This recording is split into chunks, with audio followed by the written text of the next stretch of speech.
Dear start करते हैं। I hope आप लोगों ने पिछली क्लास को रिवाइज किया होगा। लास्ट क्लास में हमने आपके साथ देखा था, हमने आपके साथ एक ओवरव्यू लिया था पूरे के पूरे पीजीबीपी हेड का, और हमने देखा था सेक्शन नंबर 28, 29, 30 और 31।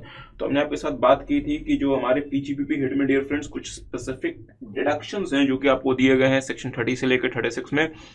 सेक्शन 37 जो है वो उन डिडक्शंस को कवर करता है जो कि स्पेसिफिकली कहीं कवर्ड नहीं है, और वो उनको अलाउ करता है subject to the fulfilment of certain conditions. आज की हमारी क्लास बहुत इंपॉर्टेंट होने वाली है क्योंकि आज हम आपके साथ डील करने वाले हैं डेप्रिसिएशन के बारे में, क्योंकि डियर आपको पता है depreciation is one of the most prominent areas of PGBP और इसमें काफी ज्यादा समय लग सकता है। ऑल्दो हम आपका काफी ज्यादा इसमें समय नहीं लगाएंगे। तो डेप्रिसिएशन के बारे में कुछ बेसिक सी बात है, मेरी बात पर ध्यान दीजिएगा। जब भी कोई एंटिटी, जब भी कोई बिजनेस ऑर्गेनाइजेशन कोई कैपिटल एसेट परचेज करती है, कैपिटल एसेट वो एसेट होता है जिसका जो बेनिफिट होता है डियर फ्रेंड्स वो हमें एक से ज्यादा फाइनेंशियल ईयर्स में मिलता है। तो लेट्स से कि अगर आपने कोई ऐसा एसेट परचेज किया है जो कि आपको एक से ज्यादा फाइनेंशियल ईयर में जिसका आपको बेनिफिट मिल रहा है, जनरली हम उसको कैपिटल एसेट कहते हैं। और कैपिटल एसेट में जो आपने एक्सपेंडिचर किया, इसके आपको दो मीन्स ट्रीटमेंट हो सकते हैं। लेट्स से कि आपने 50 लाख रुपए की कोई बिल्डिंग परचेज की, लेट्स से कि आपने कोई बिल्डिंग परचेज की 50 लाख रुपए की। अब इस 50 लाख रुपए की साहब बिल्डिंग के ना दो ट्रीटमेंट हो सकती है, और इस बिल्डिंग को आप लेट्स से यूज करने वाले हैं अपने बिजनेस के लिए, अपने बिजनेस पर्पसेस के लिए, या अपनी फैक्ट्री के लिए वगैरह वगैरह। अब इस बिल्डिंग के जो आपने जो 50 लाख रुपीस इंकर किए हैं, इसके दो ट्रीटमेंट हो सकते हैं। पहला ट्रीटमेंट ये हो सकता है कि आपको सेम फाइनेंशियल ईयर में 100% कॉस्ट अलाउ हो जाए, 100% cost allowed in same financial year. कि साहब आपने 50 लाख रुपए की बिल्डिंग खरीदी, आपको पूरे के पूरे 50 लाख रुपए जो है वो पीजीबीपी में एक्सपेंडिचर की तरह से अलाउ हो गया। दूसरा क्या है कि आपको जो है साहब वो 100% cost in the same financial year allow ना हो, आपको उस बिल्डिंग का यूजेस बेसिस पे एक्सपेंडिचर अलाउ हो कि आपने अपने बिजनेस में जितनी उस बिल्डिंग को यूज किया उसके प्रोपोर्शनेट के बेसिस पे हम आपको उसका डिडक्शन अलाउ कर देंगे। तो इसके लिए कॉन्सेप्ट है जिसका नाम है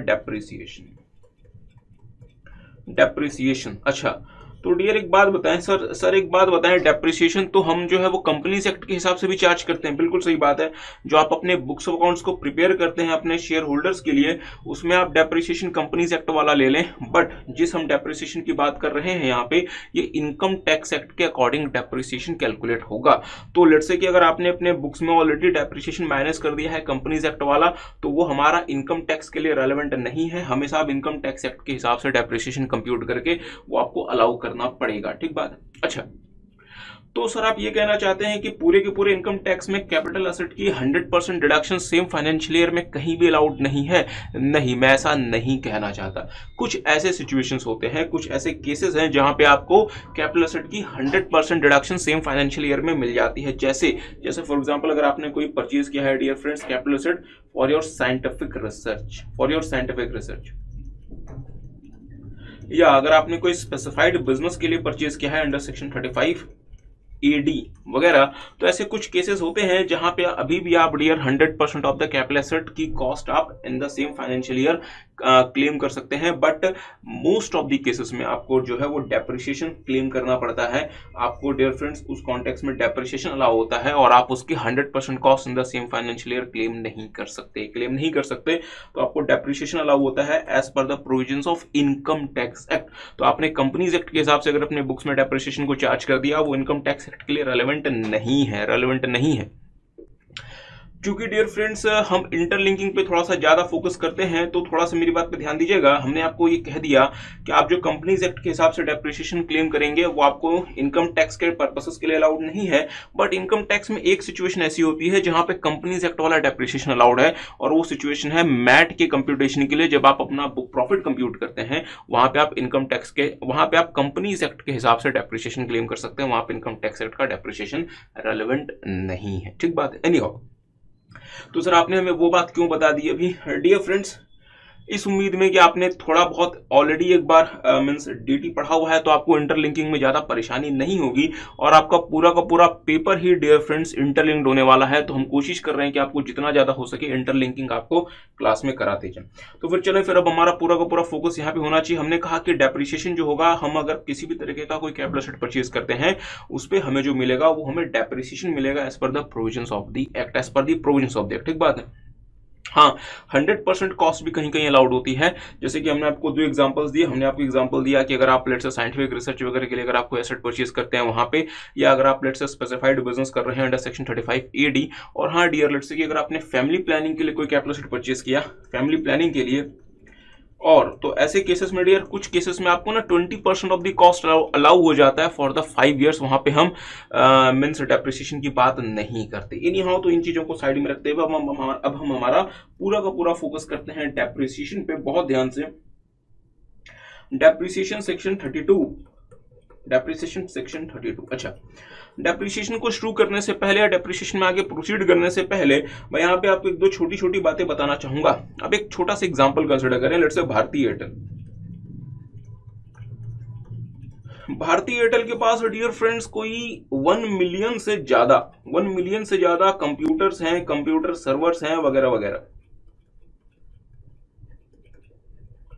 भारती एयरटेल के पास 1 मिलियन से ज्यादा कंप्यूटर्स हैं, सर्वर्स हैं वगैरह वगैरह। तो क्या मुझे एक बात आप सोच के बताएं, क्या ये सारे के सारे हमारे कैपिटल एसेट हैं? हाँ सर, ये सारे के सारे हमारे कैपिटल एसेट हैं। अब मुझे एक बात और बताएं, क्या भारती एयरटेल के लिए ये प्रैक्टिकली पॉसिबल है कि इन सारे के सारे कैपिटल एसेट को या इन सारे के सारे मींस एसेट्स को इंडिविजुअल बेसिस पे कंसिडर करे और हर एक एसेट का डेप्रिसिएशन क्लेम करे? Is it possible? Is it practically possible for Bharti Airtel?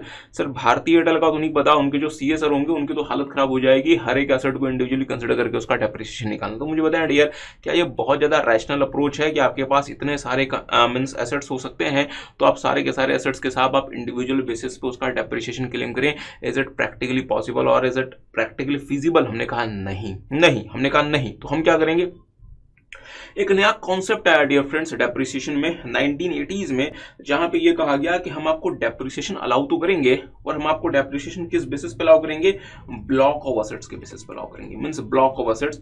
तो सर ये ब्लॉक कैसे बनेगा? Similar assets having the same rate of depreciation, वो आपका एक ब्लॉक फॉर्म करेगा। हम आपके साथ थोड़ी देर में देखेंगे।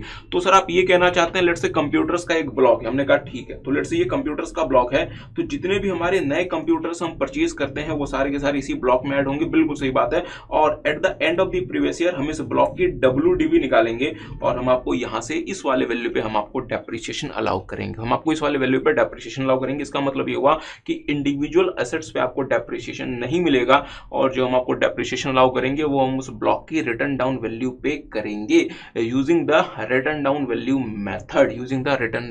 Value method. अच्छा चले, तो ये साहब हमने एक जनरल प्रिंसिपल बना लिया, और हमने ये जनरल प्रिंसिपल क्या बना लिया कि हम जो भी डेप्रिसिएशन अलाउ करेंगे वो हम पहली बात तो ब्लॉक ऑफ एसेट पे करेंगे, ब्लॉक ऑफ एसेट्स पे करेंगे, मींस हम इंडिविजुअल एसेट्स को कंसीडर नहीं करेंगे। और दूसरा, हम जो डेप्रिसिएशन आपको अलाउ करेंगे वो हम आपको WDV means return down value method के हिसाब से करेंगे, रिटर्न डाउन वैल्यू मेथड्स के हिसाब से करेंगे। ठीक बात है। सो this is the general principle. ठीक है। अच्छा, अब हमारे देश में डियर फ्रेंड्स आपको पता है बहुत लंबे समय तक पावर क्राइसिस था। अब तो खैर हमारा देश पावर सरप्लस हो गया, बट अभी भी हमारे देश में बहुत सारे इलाके ऐसे हैं जहां पे आपको सुनने को मिलेगा कि आजादी के इतने साल के बाद इस देश में इलेक्ट्रिसिटी पहुंची। ठीक है। तो ये चीजें क्या इंडिकेट करती हैं कि डियर हमारे देश में बहुत लंबे समय तक जो है वो पूरे देश में बिजली नहीं पहुंच पाई थी, और हमारे देश में dear friends severe power crisis था जो कि पिछले कुछ सालों में बहुत हद तक रिमूव हो गया। ठीक बात है। और जो बच्चे बड़े शहरों में रहते हैं उनको तो पता भी नहीं होगा कि there is something called power crisis. तो ये चीजें कैसे हुई, ये चीजें इतनी इंप्रूव कैसे हुई? इसका एक बहुत बड़ा रीजन है कि सरकार ने पावर कंपनीज को मींस ऐसी कंपनीज जो कि पावर का जनरेशन करती हैं या फिर जनरेशन प्लस डिस्ट्रीब्यूशन करती है, जनरेशन प्लस मींस डिस्ट्रीब्यूशन करती है। सरकार ने ऐसी कंपनीज को डियर बहुत सारे एडवांटेजेस दिए, चाहे वो इनकम टैक्स के लिए हो, चाहे वो इनडायरेक्ट टैक्स से हो, चाहे उनको अदर चीजों का हो। सरकार ने इनको बहुत सारे एडवांटेजेस दिए और इनकम टैक्स में सरकार ने इनको मल्टीपल एडवांटेजेस दिए और उसमें से एक एडवांटेज उनको ऐसा दिया कि यार अगर आप पावर कंपनीज हैं, जिनको हम शॉर्ट में कह देते हैं पावर एंटिटीज, अगर आप पावर एंटिटीज हैं तो हम आपको एक ऑप्शन देते हैं कि आप जो है वो डेप्रिसिएशन ब्लॉक ऑफ असेट्स पे ना कंसिडर करके इंडिविजुअल असेट्स पे भी कंसिडर कर सकते हैं। ठीक बात है, मीन्स हम आपको डेप्रिसिएशन इंडिविजुअल असेट्स पे अलाउ करेंगे और हम आपको जो है डेप्रिसिएशन जो है हम आपको वो स्ट्रेट लाइन मेथड पे अलाउ कर देंगे। मीन्स बाकियों के लिए हमने क्या कह दिया कि साहब बाकियों को जो मिलेगा वो मिलेगा ब्लॉक ऑफ असेट्स पे और डब्ल्यूडीवी पे, पर पावर एंटिटीज को हमने कह दिया कि आपको आपके पास ऑप्शन है कि आप उसको क्लेम कर सकते हैं on individual asset and using the straight line value and means using the straight line method. I you guys getting? तो सर ये सिर्फ और सिर्फ पावर एंटिटीज को ये बेनिफिट दिया गया। हाँ डियर, ये सिर्फ और सिर्फ पावर एंटिटीज को ये बेनिफिट दिया गया। इनको हमने ऑप्शन दे दिया कि आप चाहें तो आप जो है वो block of assets plus WDV claim कर लें, या अगर आप चाहें तो आप individual assets plus straight line method पे आ जाएं। बट जो भी आप ऑप्शन चूज करेंगे वो आपको एज इट इज फॉलो करनी पड़ेगी अपने लाइफ टाइम तक। मीन्स आप इसको इन बिटवीन चेंज नहीं कर सकते, आप इसको इन बिटवीन चेंज नहीं कर सकते। ठीक है, अच्छा तो मेरी बात पे थोड़ा सा ध्यान दीजिएगा। कुछ और बेसिक बातें, नॉर्मल अगर हम एंटिटीज की बात करें तो डियर फ्रेंड्स, नॉर्मल एंटिटीज के लिए जो डेप्रिसिएशन का प्रोविजन स्टार्ट होता है वो स्टार्ट होता है 32(1)(2) से। बट पावर एंटिटीज को हमने ऑप्शन दिया और इनको हमने ये ऑप्शन कहां पे दिया? 32(1)(1) में, मीन सेक्शन 32(1)(1। और नॉर्मल एंटिटीज के लिए डियर ये प्रोविजन है ही नहीं, ये ऑप्शन है ही नहीं, उनको compulsory block of assets plus the WDV method पे जाना पड़ेगा। ठीक बात है, इनके पास इनके मींस इनके पास आप इनके अलावा और कोई मेथड नहीं है चूज करने के लिए। बट पावर एंटिटीज के पास दो ऑप्शंस हैं कि या तो वो चूज कर लें 32(1)(1) को या फिर वो चूज कर लें 32(1)(2) को। ठीक बात है, अच्छा नॉर्मल एंटिटीज को हमने कह दिया कि साहब आपको जो हम डेप्रिसिएशन देंगे वो हम देंगे ब्लॉक ऑफ असेट्स पे और डब्ल्यूडीवी मेथड पे। तो नॉर्मल एंटिटीज ने कहा कि सर हमारे लिए तो ये अन्याय हो गया। सरकार ने कहा ठीक है, अगर आप मैन्युफैक्चरिंग एंटिटीज हैं, ध्यान दीजिएगा, अगर आप मैन्युफैक्चरिंग एंटिटीज हैं तो हम आपको एक एडिशनल डेप्रिसिएशन भी देंगे। हम आपको एक एडिशनल डेप्रिसिएशन देंगे 32(1)(2)(a) में, 32(1)(2)(a) में हम आपको एक एडिशनल डेप्रिसिएशन भी देंगे। बट पावर एंटिटीज अगर आपने, बहुत ध्यान से, पावर एंटिटीज अगर आपने 32(1)(1) ऑप्ट कर लिया, मींस अगर आप इंडिविजुअल असेट और अगर आप एसएलएम पे आ गए तो हम आपको किसी भी तरीके का एडिशनल डेप्रिसिएशन नहीं देंगे। मींस पावर एंटिटीज को no additional depreciation if they opt for 32(1)(1) कि साहब आपको हम एडिशनल डेप्रिसिएशन नहीं देंगे। हाँ, एज अ कंपनसेशन जब आप उस एसेट को डिस्कार्ड करेंगे, सेल करेंगे, ट्रांसफर करेंगे और अगर उसकी वजह से कोई लॉस होता है तो हम आपको उस केस में डिफरेंस दे देंगे टर्मिनल डेप्रिसिएशन। ठीक बात है, अंडर सेक्शन 32(1)(3) हम आपको क्या दे देंगे? Terminal depreciation under section 32(1)(3। तो एनी हाउ ये सारी की सारी बातें हम आपके साथ करेंगे। अच्छा तो फिर स्टार्ट करते हैं डेप्रिसिएशन में जाने से पहले हमने आपको कुछ बेसिक बातें बता दी कि हमारे पास दो तरह की एंटिटीज हो सकती हैं। हमारे पास हो सकती है नॉर्मल एंटिटीज और एक वो एंटिटीज हो सकती हैं जो कि पावर जनरेशन वगैरह के बिजनेस में एंगेज्ड हैं। तो इनको हमने शॉर्ट में नाम दे दिया पावर एंटिटीज। तो ये दोनों जो है वो डेप्रिसिएशन क्लेम कर सकते हैं as per the provisions of the act. ठीक बात है, तो फिर मेरे साथ साथ स्टार्ट करते हैं डेप्रिसिएशन। तो मेरे साथ साथ देखेंगे डेप्रिसिएशन सेक्शन 32। तो मैं आपको थोड़ा सा सेक्शन 32 का ओवरव्यू बता दूं। हमारे पास अब जो सेक्शन 32 कंपोज्ड है वो इस तरीके से है। सबसे पहले तो अगर मैं सेक्शन 32 की बात करूं तो पहला है 32(1) जो कि डेप्रिसिएशन की बात करता है और दूसरा है 32(2) जो कि अनअब्सॉर्ब डेप्रिसिएशन के सेट ऑफ वगैरह की बात करता है। ठीक है, एनीहाउ फिर आगे आते हैं। सबसे पहला पॉइंट जो आप देखते हैं वो है मैंडेटरी टू क्लेम डेप्रिसिएशन। अब ये देख के बच्चे बड़े खुश हो जाते हैं कि देखें सरकार हमारे लिए कितना मतलब सोचती है कि सरकार कहती है कि यार ऐसे अगर तुमने डेप्रिसिएशन नहीं भी क्लेम किया तो भी हम तुमको डेप्रिसिएशन मैंडेटरी अलाउ करेंगे। बट डियर ये सरकार आपके बारे में कुछ नहीं सोच रही, सरकार ने बेसिकली यहाँ पे अपने बारे में सोचा हुआ है। तो मेरे साथ साथ देखें प्रोविजंस ऑफ सेक्शन 32(1) बोले तो डेप्रिसिएशन, 32(1) बोले तो डेप्रिसिएशन और डेप्रिसिएशन फॉर ऑल एंटिटीज, चाहे वो नॉर्मल एंटिटीज हो, चाहे वो पावर एंटिटीज हो, चाहे वो नॉर्मल डेप्रिसिएशन हो, चाहे वो एडिशनल डेप्शन हो, चाहे वो टर्मिनल डेप्रिसिएशन हो, किसी भी तरीके का डेप्रिसिएशन हो किसी भी एंटिटी के लिए, वो मैंडेटरी है क्लेम करने का वो है, वो डिफरेंस मैंडेटरी है क्लेम करना फॉर ऑल एसएससी, चाहे एसएससी उसे क्लेम करना चाहे चाहे ना चाहे। बट सर एसएससी क्यों ऐसा चाहेगा कि वो डेप्रिसिएशन क्लेम ना करे? डियर, और भी गम है जमाने में डेप्रिसिएशन के अलावा। बट अगर आप मेरी बात पर थोड़ा सा ध्यान दें कि आपका क्वेश्चन सही है कि एसएससी क्यों चाहेगा कि वो डेप्रिसिएशन क्लेम ना करे। डियर फ्रेंड्स, एक होता है प्रिजम्पटिव टैक्सेशन स्कीम, ठीक बात है, जो हम आपके साथ देखेंगे सेक्शन 44 AD में। प्रिजम्पटिव टैक्सेशन स्कीम में क्या होता है कि हम आपको किसी भी तरीके का बिजनेस का एक्सपेंडिचर वगैरह अलाउ नहीं करते। What ever is your gross receipt और टर्नओवर, हम उसका 8% या 6% एज द केस में भी हम उसे आपकी बिजनेस इनकम मान लेते हैं, ठीक बात है। और हम आपको डेप्रिसिएशन का क्लेम भी अलाउ नहीं करते, तो एसएससी ने क्या करना शुरू कर दिया, जब तक वो प्रिजम्पटिव टैक्सेशन स्कीम के पीरियड में है उसने डेप्रिसिएशन क्लेम करना छोड़ दिया क्योंकि उसको पता था साहब कि अगर वो डेप्रिसिएशन क्लेम कर भी लेगा सरकार उसका खर्चा अलाउ करेगी नहीं, फायदा क्या, अपने ब्लॉक ऑफ एसेट की वैल्यू कम करके। आई यू गाइस गेटिंग? बट सरकार ने कहा कि तुम ज्यादा समझदार बन रहे हो, हम एक काम करेंगे, हम तुम्हें डेप्रिसिएशन उस पीरियड में भी मैंडेटरी क्लेम करवाएंगे। तो इसका मतलब भले सरकार या भले टैक्स डिपार्टमेंट आपको उस डेप्रिसिएशन का डिडक्शन अलाउ नहीं कर रहा, बट साहब वो आपकी WDV को जो है ना ब्लॉक से वो कम कराता रहेगा और आपकी जो है वो WDV रिड्यूस होती रहेगी। ये इस प्रोविजन का इंपैक्ट है। एनीहाउ आगे आते हैं, तो फिर हम आपके साथ स्टार्ट करते हैं डेप्रिसिएशन। हमने आपके साथ पहले देखा कि साहब it is mandatory to claim depreciation, और डेप्रिसिएशन के बारे में कुछ बेसिक बातें मेरे साथ साथ देखेंगे dear friends. Depreciation provisions for entities other than those engaged in power generation and means distribution means ये हम किन एंटिटीज की बात कर रहे हैं? नॉर्मल एंटिटीज की। तो सर आप पावर जनरेशन वाली एंटिटीज की बात कब करेंगे? इसके बाद वाले चैप्टर में, क्योंकि डियर आपको पता है कि जो पावर एंटिटीज होती हैं उनके पास ऑप्शन होता है कि वो 32 ऑप्ट कर लें या फिर वो 32-1 ऑप्ट कर लें। तो सर आप ये कहना चाहते हैं कि अगर उन एंटिटीज ने 32-1 ऑप्ट नहीं किया हुआ, मींस अगर स्पेशल रिजीम ऑप्ट नहीं की हुई, तो उनके लिए भी ये वाले प्रोविजंस अप्लीकेबल है। हाँ डियर, क्योंकि उनके लिए भी 32-1 एज इट इज अप्लाई करेगा, जो कि अदर एंटिटीज के लिए अप्लाई करता है। तो हमने क्या कहा कि अगर पावर एंटिटीज चाहें तो इस वाले प्रोविजन से भी गवर्न हो सकती हैं, अगर वो चाहें तो वो स्पेशल रिजीम में भी जा सकती हैं, उनके पास ऑप्शन है।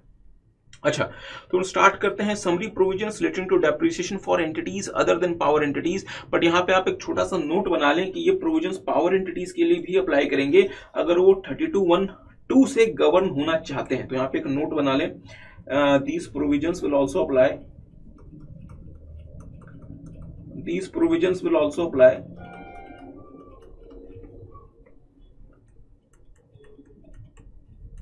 टू पावर एंटिटीज वो एंटिटीज साहब जो कि बिजली के distribution means generation plus means distribution या फिर बिजली के मींस जनरेशन में इन्वॉल्व है, ठीक है। These provisions will also apply to power entities if they opt for 32 section 32(1)(2). तो अगर लेट्स से कि ये 32(1)(2) के लिए ऑप्ट ना करके 32(1)(1) के लिए ऑप्ट कर लेते हैं, तो उनके बारे में कुछ प्रोविजंस अलग है, हम आपके साथ बाद में देखेंगे। तो देखेंगे डिफरेंस आपको जो है वो मींस डेप्रिसिएशन आपको दो प्रकार के एसेट्स पे मिलेगा, एक आपको मिलेगा टेंजिबल एसेट्स पे, दूसरा आपको मिलेगा इनटेंजिबल एसेट्स पे, ठीक है। टेंजिबल एसेट्स और इनटेंजिबल एसेट्स में गुडविल पे डेप्रिसिएशन नहीं मिलेगा, इन सबकी हम आपके साथ बात करेंगे। हम तो सिर्फ आपको एक बेसिक ओवरव्यू दे रहे हैं। डेप्रिसिएशन को क्लेम करने के लिए दो मैंडेटरी कंडीशंस होते हैं। पहला कंडीशन कौन सा है कि आपको वो एसेट ओन करना पड़ेगा, और दूसरा आपको उस एसेट को अपने बिजनेस में यूज करना पड़ेगा। मींस पहला कंडीशन ओनरशिप का और सेकंड कंडीशन है यूजेस इन द बिजनेस, ठीक बात है। अच्छा, तीसरा जो है डियर फ्रेंड्स, डेप्रिसिएशन आपको मिलेगा as per the prescribed rates, जो कि आपको रूल 5 में दिया गया है, और आपको मिलेगा dear friends on the WDV of the block, और आपको मिलेगा ब्लॉक ऑफ एसेट्स। तो इसका मतलब नॉर्मल एंटिटीज के लिए डियर जो डेप्रिसिएशन मिलेगा वो मिलेगा ब्लॉक ऑफ एसेट्स में, the written down value of the block, और as per the prescribed rate जो कि रूल 5 में दिया गया, ठीक है। अगर मैं इसको थोड़ा सा कंपेयर करता हूं पावर एंटिटीज के साथ, तो उनको मिलेगा ये, अगर उन्होंने 32(1)(1) ऑप्ट किया हुआ है तो उनको डेप्रिसिएशन मिलेगा ब्लॉक ऑफ एसेट की जगह इंडिविजुअल एसेट्स पे, WDV ऑफ द ब्लॉक की जगह हम उनको स्ट्रेट लाइन मेथड पे अलाउ कर देंगे। और तीसरा, उनके लिए जो रेट्स प्रिस्क्राइब्ड हैं वो है रूल 5A में, और मीन्स अदर एंटिटीज के लिए वो हैं प्रिस्क्राइब्ड रूल 5 में, बट पावर एंटिटीज के लिए ये जो रेट्स दिए गए हैं, अगर उन्होंने स्पेशल रिजिम ऑप्ट कर ली तो उनके लिए जो रेट्स अप्लाई करेगा वो अप्लाई करेगा रूल 5A वाला। ठीक बात है। अच्छा, हमने कहा था कि नॉर्मल एंटिटीज को कौन कौन से डेप्रिसिएशन मिलेंगे। हमने कहा था साहब नॉर्मल एंटिटीज को ना एक तो आपको डेप्रिसिएशन कॉमन मिलेगा ही मिलेगा, जिसको हम नॉर्मल डेप्रिसिएशन कहते हैं। अगर नॉर्मल एंटिटीज मैन्युफैक्चरिंग वगैरह में इंगेज्ड हैं तो उनको एडिशनल डेप्रिसिएशन भी मिल जाएगा, एडिशनल डेप्रिसिएशन भी मिल जाएगा। नॉर्मल डेप्रिसिएशन का प्रोविजन कहां पर दिया गया है? 32(1)(2), एडिशनल डेप्रिसिएशन 32(1)(2)(a। बट हाँ, नॉर्मल एंटिटीज को डियर फ्रेंड्स टर्मिनल डेप्रिसिएशन नहीं मिलेगा, टर्मिनल डेप्रिसिएशन नहीं मिलेगा। टर्मिनल डेप्रिसिएशन एक्सक्लूसिव है किसके लिए? पावर एंटिटीज के लिए, पावर एंटिटीज के लिए। अगर पावर एंटिटीज ने, बहुत ध्यान से, अगर पावर एंटिटीज ने अगर स्पेशल रिजिम ऑप्ट कर ली 32(1)(1) वाली, तो उनको कौन कौन से डेप्रिसिएशन मिलेंगे? Normal depreciation under section 32(1)(1), additional depreciation नहीं मिलेगा, और उनको टर्मिनल डेप्रिसिएशन मिल जाएगा अंडर सेक्शन 32(1)(3) वाला, सेक्शन 32(1)(3) बेसिकली। अच्छा, तो मेरी बात पर ध्यान दीजिएगा। हमने कहा कि अगर लेट से पावर एंटिटीज जो है वो स्पेशल रिजिम ऑप्ट नहीं करती तो उनको क्या क्या मिलेगा? अगर पावर एंटिटीज भी अगर स्पेशल रिजिम ऑप्ट नहीं करती तो उनको भी क्या क्या मिलेगा? उनको भी मिल जाएगा नॉर्मल डेप्रिसिएशन, एडिशनल डेप्रिसिएशन, और उनको साहब इस केस में टर्मिनल डेप्रिसिएशन नहीं मिलेगा। उसका कंपनसेशन उनको दे दिया गया कि उनको क्या मिल जाएगा? Additional depreciation. ठीक है, तो फिर स्टार्ट करते हैं जल्दी से, देखेंगे मेरे साथ साथ। नॉर्मल डेप्रिसिएशन सेक्शन 32(1)(2), तो सर 32(1)(1) कहां गया? डियर 32(1)(1) डील करता है पावर एंटिटीज के साथ, जो हम आपके साथ कुछ मतलब चैप्टर्स के बाद देखेंगे, क्योंकि पावर एंटिटीज के पास ऑप्शन है कि वो नॉर्मल में चले जाएं या वो स्पेशल में चले जाएं। तो 32(1)(1) डील करता है special depreciation regime for the power entities. ठीक है। अच्छा, तो फिर मेरे साथ साथ शुरू करते हैं dear. Normal depreciation in respect of the depreciation of building machinery plant और फर्नीचर बीइंग टेंजिबल एसेट। तो ध्यान दीजिएगा, हमने कहा था कि डेप्रिसिएशन के लिए हम आपके एसेट्स को दो पार्ट्स में क्लासिफाई करते हैं। सबसे पहले टेंजिबल एसेट्स और दूसरा इनटेंजिबल एसेट्स। इनटेंजिबल एसेट्स, तो टेंजिबल एसेट्स में लॉ मेकर ने क्या क्या नाम दिए हुए हैं? लॉ मेकर ने कहा कि साहब टेंजिबल एसेट्स क्या क्या हो सकते हैं हमारे लिए? बिल्डिंग हो सकती है, मशीन हो सकती है, प्लांट फर्नीचर्स हो सकते हैं। और इंटेंजिबल एसेट्स में क्या क्या चीजें आएंगी? नो हाउ, पेटेंट, कॉपीराइट वगैरह वगैरह में जो भी चीजें हो सकती हैं वो सारी की सारी इंटेंजिबल एसेट्स में। बट यहाँ ध्यान रखने वाली बात यह है साहब कि आपकी इंटेंजिबल एसेट्स में अब आपके इंटेंजिबल एसेट्स में गुडविल ऑफ अ बिजनेस और प्रोफेशन नहीं आएगी। मींस प्रीवियस ईयर 2021 से जो है डियर वो goodwill of goodwill of a business और प्रोफेशन जो है वो इंटेंजिबल एसेट का पार्ट नहीं है, इंटेंजिबल एसेट का पार्ट नहीं है। यहाँ पे बच्चों के सामने बहुत सारी कंफ्यूजन आ सकती है कि सर क्या अब क्या गुडविल जो है वो हमारी एसेट ही नहीं बची? नहीं, गुडविल आपकी एसेट, वो आपकी बैलेंस शीट में शो होगी। उसको आप अभी भी परचेज कर सकते हैं, सेल कर सकते हैं। उस पे आपको अब भी इनकम टैक्स पे करना पड़ेगा। डिफरेंस बस इतना हो गया कि उस गुडविल पे आप डेप्रिसिएशन क्लेम नहीं कर सकते, उस गुडविल पे आप डेप्रिसिएशन क्लेम नहीं कर सकते। पहले मैं परचेज गुडविल को अपने इंटेंजिबल एसेट के ब्लॉक पे लेके चला जाता था और मैं उस पे साथ 25% का डेप्रिसिएशन क्लेम कर लेता था। अब वो अलाउड नहीं है। मींस गुडविल के साथ बाकी सारी चीजें अभी भी एज इट इज है, बट अब वो जो गुडविल है वो आपका क्या नहीं बचा? डेप्रिशिएबल एसेट नहीं बचा। ठीक है। अच्छा, तो देखेंगे एक बार फिर से शुरू करते हैं। Normal depreciation in respect of the depreciation of building machinery plant furniture being tangible assets और know how, patent, copyright, trademark, licence, franchisee और एनी अदर बिजनेस और commercial right of similar nature being intangible asset not being goodwill of a business और profession. ध्यान दीजिएगा आगे, owned wholly और partly by the SSC. Means पहली condition क्या है? ओनरशिप, चाहे आप उसको मींस फुली ओन करें, आप उसको पार्टली ओन करें। और दूसरा, use for the purpose of business और प्रोफेशन। तो इसका मतलब लॉ मेकर ने दो कंडीशंस आपको बता दी। अगर आप डेप्रिसिएशन क्लेम करना चाहते हैं तो पहली कंडीशन क्या है कि साहब आपको वो एसेट्स जो है वो ओन करने पड़ेंगे, और दूसरी कंडीशन क्या है कि उसको आपको यूज करना पड़ेगा for the purpose of your business और प्रोफेशन। आगे इन्होंने क्या लिखा हुआ है? Depreciation shall be allowed on the written down value of the block of assets as per the prescribed rate. इसका मतलब कि आपके पास ऑप्शन है ही नहीं कि आप जो है वो स्ट्रेट लाइन पे क्लेम कर सकें, आपके पास ऑप्शन है ही नहीं कि आप उसको इंडिविजुअल एसेट्स पे क्लेम कर सकें। आपको हमेशा उसको क्लेम करना पड़ेगा अपने ब्लॉक्स पे और उसको ब्लॉक की रिटर्न डाउन वैल्यू पे, और at the prescribed percentage. Means आप अपनी मनमर्जी का कोई भी रेट नहीं लगा सकते, आप कंपनीज एक्ट वाला भी रेट नहीं लगा सकते, आपको साहब इनकम टैक्स एक्ट वाला रेट लगाना पड़ेगा जो कि रूल 5 में दिया गया, आपके साथ देखेंगे। ठीक, अच्छा, ब्लॉक ऑफ एसेट क्या होता है? ब्लॉक ऑफ एसेट का मतलब होता है साहब tangible assets being building machinery plant और फर्नीचर, और इनटेंजिबल एसेट्स मतलब सारे के सारे intangible assets except goodwill of a business और प्रोफेशन प्रोवाइडेड, जिसके लिए सेम परसेंटेज ऑफ डेप्रिसिएशन जो है वो प्रिस्क्राइब किया गया, जिसके लिए same percentage of depreciation prescribe किया गया है। तो मेरी बात पर ध्यान दीजिएगा, हमने क्या कहा कि लेट्स से जो कंप्यूटर्स हैं, लेट्स से साहब दुनिया में जितने भी प्रकार के कंप्यूटर्स हो सकते हैं, super computer, mini computer, micro computer, work station, main frame वगैरह वगैरह, वट एवर द केस में भी, लेट्स से लॉ मेकर कहते हैं साहब इसमें ना 40% का डेप्रिसिएशन आपको अलाउड है, 40% का डेप्रिसिएशन अलाउड है। तो आपको देखना है कि क्या आपके कंप्यूटर्स क्या आपके टेंजिबल एसेट्स हैं? हाँ।